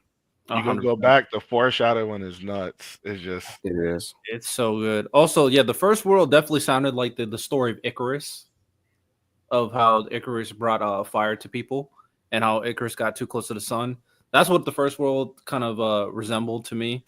That story that you were trying to relate to. But it's interesting that you said the sea god was Emu, because initially I thought the earth god was Emu, but I think the sea god might make more sense. You ever reset that Emu's name spelled backward means ocean, which is interesting. But I saw a little theory TikTok clip saying that dragon is a sea god, maybe because of his tattoos. That connect to this right here. So the tattoos connect to the serpent because of the X's on the serpent, and people are trying to make that connection that his tattoo is resembling this serpent right here. But it also seems like there's two factions. So it's like the sun god versus this god, and then this god versus this god. So I'm trying to see like what are they trying to do here, which is very interesting. Yeah, there's a lot happening. There's a lot. And trying to figure out what all these characters mean. Hey man. We know what that giant robot is right there. Yeah, we've seen him. The whale, we all know. I think that's Loki right there. Yeah, the Loki. Hey, Labu is coming back. that's who we said. It also looks like Loki's fighting with Luffy. Yeah. Yeah. The mermaid, I forgot her name. It's Shirahoshi. That's Shirahoshi. These are the minks right here. I saw a funny thing on X. They're like, "Yo, Oda didn't even forget the Tontada," and it's like a little small ass right person. here. Yep. Yeah. Right here. I think these are the celestial dragons because they're in like the astronaut suits. Sure. What do you think of that dragon thing up top? Flying from up top. Yo, this is so good. So when Luffy hears the voice of all things in Fishman Island, all those fishes are talking to the princess. She said that she couldn't do anything, basically the situation. And they said that no, you were guided by Straw Hat Boy's powerful desire and prayed. And, people pray to the sun god. This is fire, bro. Also, I was gonna say, Miles, what do you think is the big creature all the way on the right? Because it's as big as Emu. So like, I don't have the answer, Sway. I tried to only decipher what I could. Like, I was for sure. I had like things to latch on to. Right. I was mostly focused on the second and the third world. The first world, I don't know what the fuck is happening. The earth god raged, and with its serpent of fire shrouded the world in death and darkness. I was just like, would that be something that happened before the Void Century? Like, it just confused me. Because how I interpreted it is the second world aspect of things was the Void Century. Yeah. The third world is now, and then the first world would have to be before. Yeah, I'm with you there. I agree. It's probably the origins of all like devil fruits and everything. Maybe. To be honest. Yeah, shout out One Piece for being goated. Also, I don't know what they mean by they'll never meet, and they'll surely meet. I couldn't really figure out an explanation.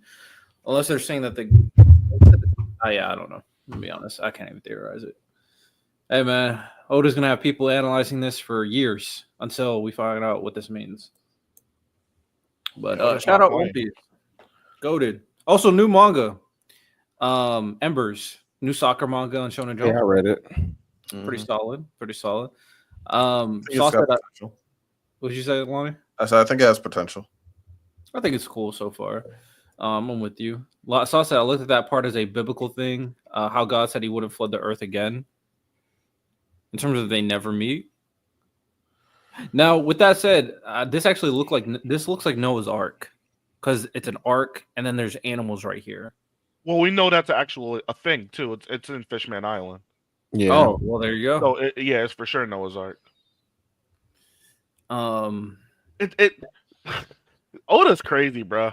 I don't know how he's gonna tie all of this into the whole flooding aspect though, because it has to all connect. True. Okay. Because it seems like the Celestials, this flooding thing to me seems like a prophesied event that was going to happen no matter what. Because the Celestials, even though they have all the power, they ascended into godhood. They still need to build higher and higher to stop the flooding. So I know a lot of people thought that Blackbeard's not the big bad. Emu is. Emu might not even be the big bad. You might be Emu, and there's another layer behind that too. Man, you think there's gonna be like a legitimate god character? I didn't want to think that One Piece was gonna go down that route, but I think we might get biblical in this bitch. I think and I don't think it's gonna be in a corny Neon Genesis type of way, but I do think that Luffy is gonna kind of have to grapple with the origins of this world, in a sense. But I think ultimately, I think it could be like that, but I think ultimately it's going to be a 3-person situation where technically all 3 sides are justified in their own way. Like Luffy's side is going to be justified, Blackbeard's side is going to be justified, and Emu's side is going to be justified as well. I agree. Interesting. Hey, One Piece cooking per usual. About to wrap things up. Also, the poll said 78% Brawny to LeBron is closer than Yamato is to first Hokage. So, yeah, that's tough. It's that bad, random. It's that bad. That is crazy, bro. Hey, but anything else before we wrap things up? I think Chainsaw Man's probably gonna get interesting next chapter. Like that. And I was gonna say, is Bullock back yet? I haven't seen a chapter in a while. I'm usually pretty on it when it comes to Blue Lock, and I haven't seen anything. Also Invincible, I think, comes back next week. Comes back Thursday. This Thursday. Man, another season of watching that white boy get his ass kicked. That's crazy. Don't forget, Open Dojo Thursday, 9 p.m. We got some fun games. We're gonna have some fun. Friday? Thursday. All right, it was Thursday. I can't wait. I can't wait for that. I cannot wait. Thursday, 9. We got some fun planned. Also, Mark is Asian. What? Mark's Random Asian. Oh, Mark is Asian. They said the white boy get beat up again. Yeah. Okay, my bad. The Viltrumite Asian get his ass kicked again. True. No, they said when he get his new suit, he turn up. Hopefully, I'm be honest. Even though I think Invincible is great. Don't get me wrong. He ain't ready for it. It's hard for me to get. He's not ready for what's about to happen for him. It's hard for me. I wasn't ready for it because I don't really like Mark that much. To be honest, you haven't read it, right, Riddell? Oh, okay. Then, I'm so sorry. I get why. If I could hug you now, you now, Riddell, I would. Why? You'll see. Oh my! I know what they're talking talking about. about. I know what they're talking about. Oh, yeah. I know the scene you're talking about. I already know the scene you're talking about. Oh, okay. The Griffith scene. Yeah, I know that. Yeah, I know that one. Mark is fire, bro. I'm not a fan. I like Mark. Him getting his ass beat as much as it doesn't move me. That's the point, though, because he chose if he chose. That's the point. I don't like that point. Yes, you do. No, I don't. I don't. Okay, all right. I'm showing this comment on the screen. I'm not a fan. I'm not a fan. What you know about that, Lonnie? It's not an anime. Oh, you it's not an anime at all. Yo, hey, y'all, we gonna see y'all next week. That's nasty. They're also different techniques, and also like Riddell, what do you want Mark to do? His dad beat the shit out of him. I would have put the cape up. I ain't gonna lie, bro. That was. Hey, to be fair, I haven't seen season 2 yet because what? I didn't really like Mark and Invincible in season 1, so I'm gonna see season 2 eventually. But I haven't watched Season 3 starts Thursday, bro. And I will watch it eventually. This nigga tripping, bro. Especially the ending to season 2. I thought you were stronger. I ain't gonna lie, bro. I don't get how you watch the season finale for Invincible and then don't tap into season 2. Yeah, I don't get that. Season, Yeah, season 2 was better in a lot of ways. I hear you, but like that's what got me to Riddell. You saw Pops beat him up and leave, and you didn't want to. I know you don't want to see what happens after. But one thing I already said to y'all, Weird. It's hard for me to get into stuff if I don't really like the main character. I've already said that. So it's like, bro, you just want every main character to be Yuno, bro. That's your problem. In the show, man. In the show, Aaron is nothing like Yuno. In the show, bro. Alan the Alien. Hey, I don't know why you was that cocky. Aaron was getting, bro. I don't know why you was that cocky, and it got your ass. It wasn't the way he got his ass kicked in front of his girl. In front of his girl, bro. At the Miles at the restaurant. Got his ass beat. I'll eventually tap in though. Bro, that's like going to Nubo or Nobu and talking shit to somebody passing by. We get your girl, then proceeded to get his alien dude with one eye got jumped. Oh yeah, that was crazy. Oh yeah, it's my Alan was watching from the window. That was crazy. From the window, girl, bro. Bro, they were in the middle of some great lunch or dinner or whatever, and she just sat there. Even from what you guys say, bro, it just sounds like Mark gets his ass beat even more. Mark gets his ass beat. Mark does the ass beat in this season. I'm sorry. He finally gets the little dog in him. He starts barking. He been had dog. Are you dog? No, Mark gets stronger. And there's he's still to Omni Man. He was like a puppy. Riddell, there's an episode where he's forced to get stronger. It's either he gets stronger right then and there, or he dies, and he has to turn. Okay. He has to turn into a dog right then and there. Oh, so I'll tap in. So we're taxing. So we're he's pushing the corner. Riddell, hold on, Riddell. Are you taxing Invincible because he got his ass beat by his dad? His dad's like a Spartan, and Mark was raised today. You know something crazy? That animal dude. No, he's the thing. Battle Beast was a dog. Battle Beast is. You know what they said? Riddell, you know what they said about Battle Beast? But I haven't read the comics, but they said Battle Beast showing up that early is like you drop Kid Buu in the Saiyan saga. Like he's strong. Battle Beast is stronger than Omni Man. No, I hear you, but I don't know that while I'm watching. Yeah, no. Well, I'm telling you now. Like maybe the strongest character. You know. I see the tweet that said, when Omni Man was watching, they said we thought that Omni Man didn't want to help Mark. He said no, he was scared of Battle Beast. Yeah. Battle Beast was Battle Beast throwing in the character that Battle Beast beats the shit out of people that beat up Omni Man. Yeah, so it's like he's short Omni Man. So we not holding those two against Mark, bro. I can't do anything about what the series decides to throw at Mark and make him look like a little. You know what I'm saying? I can't do it. So disrespectful. Bro. Hey, I'll tap in though. But Ty, if that was Riddell will be making all the excuses. Zeno tapped him up. I swear to God, I do not be talking about Yuno at all. And then I packed him up. Not that Yuno. Then I packed him up. Riddell was there the next week. We're not Yuno haters. Only haters bring up someone's name so many times. We are people who like him or his fans. Yeah, you guys are not the fans. Yes, we are. I love Black Clover. I love Black Clover. You guys are. I didn't say anything about this time. You laughed. I love Black Clover. So it was funny. Haters. Now niggas can't have humor. Now niggas can't have humor. Haters. Bro. Riddell, I'm serious. Tap back in. There's at least 2 to 3 moments where he's forced to like be a dog and grow up. Especially that situation with his mom, guys. Mm-hmm. I don't appreciate the fact that we don't think he's a dog in season 1. I don't appreciate that. He's 100% a dog. Iron Man literally said he literally stuck to. Right now, think about it. His dad just left. His mom's a wreck. He's angry right now. He's angry. Hey, I'll tap back in. I also have to tap back in the boys because Huey pissed me off and I stopped watching. So I have to tap back in. Oh, which part? I'm caught up. So it was the part where damn. I think Huey was doing something really stupid. Was it the latest season? Maybe not. I don't remember, to be honest. I I stopped watching.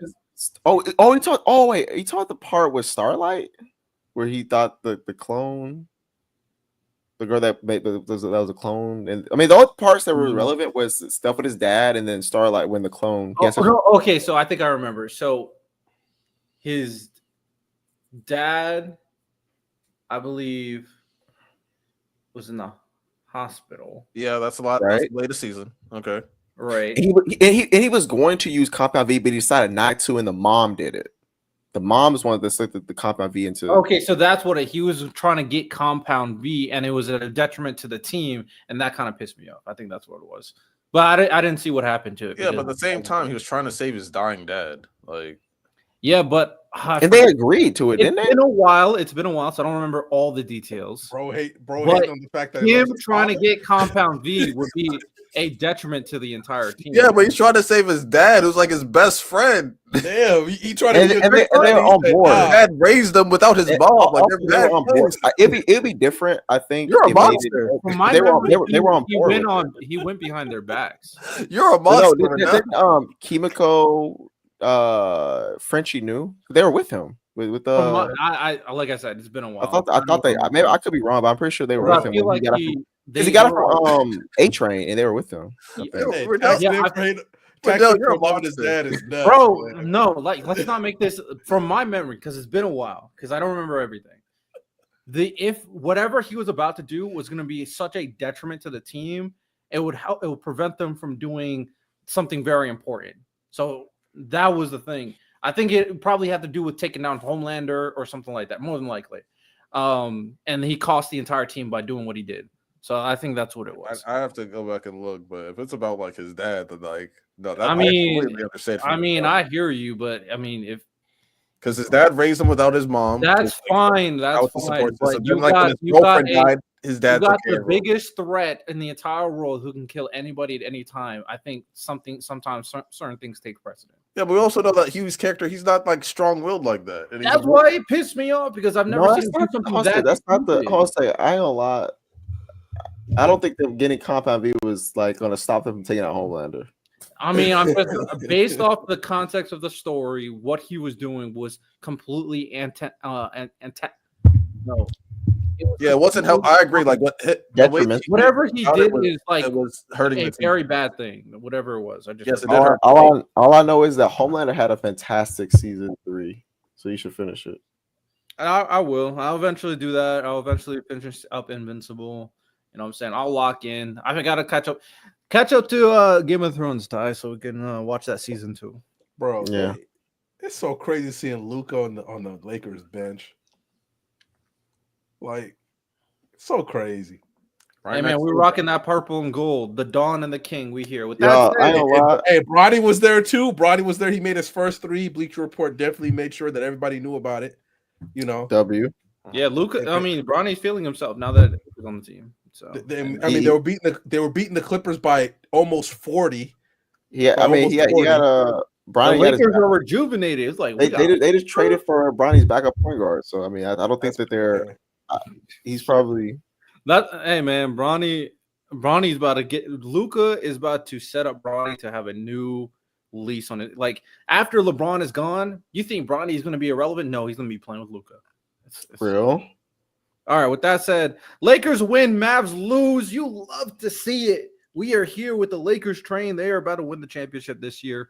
Shout out LeBron. Hey man, if LeBron helps Luka wins his first chip, hey man, Michael Jordan who? You know what I'm saying? Michael Jordan who?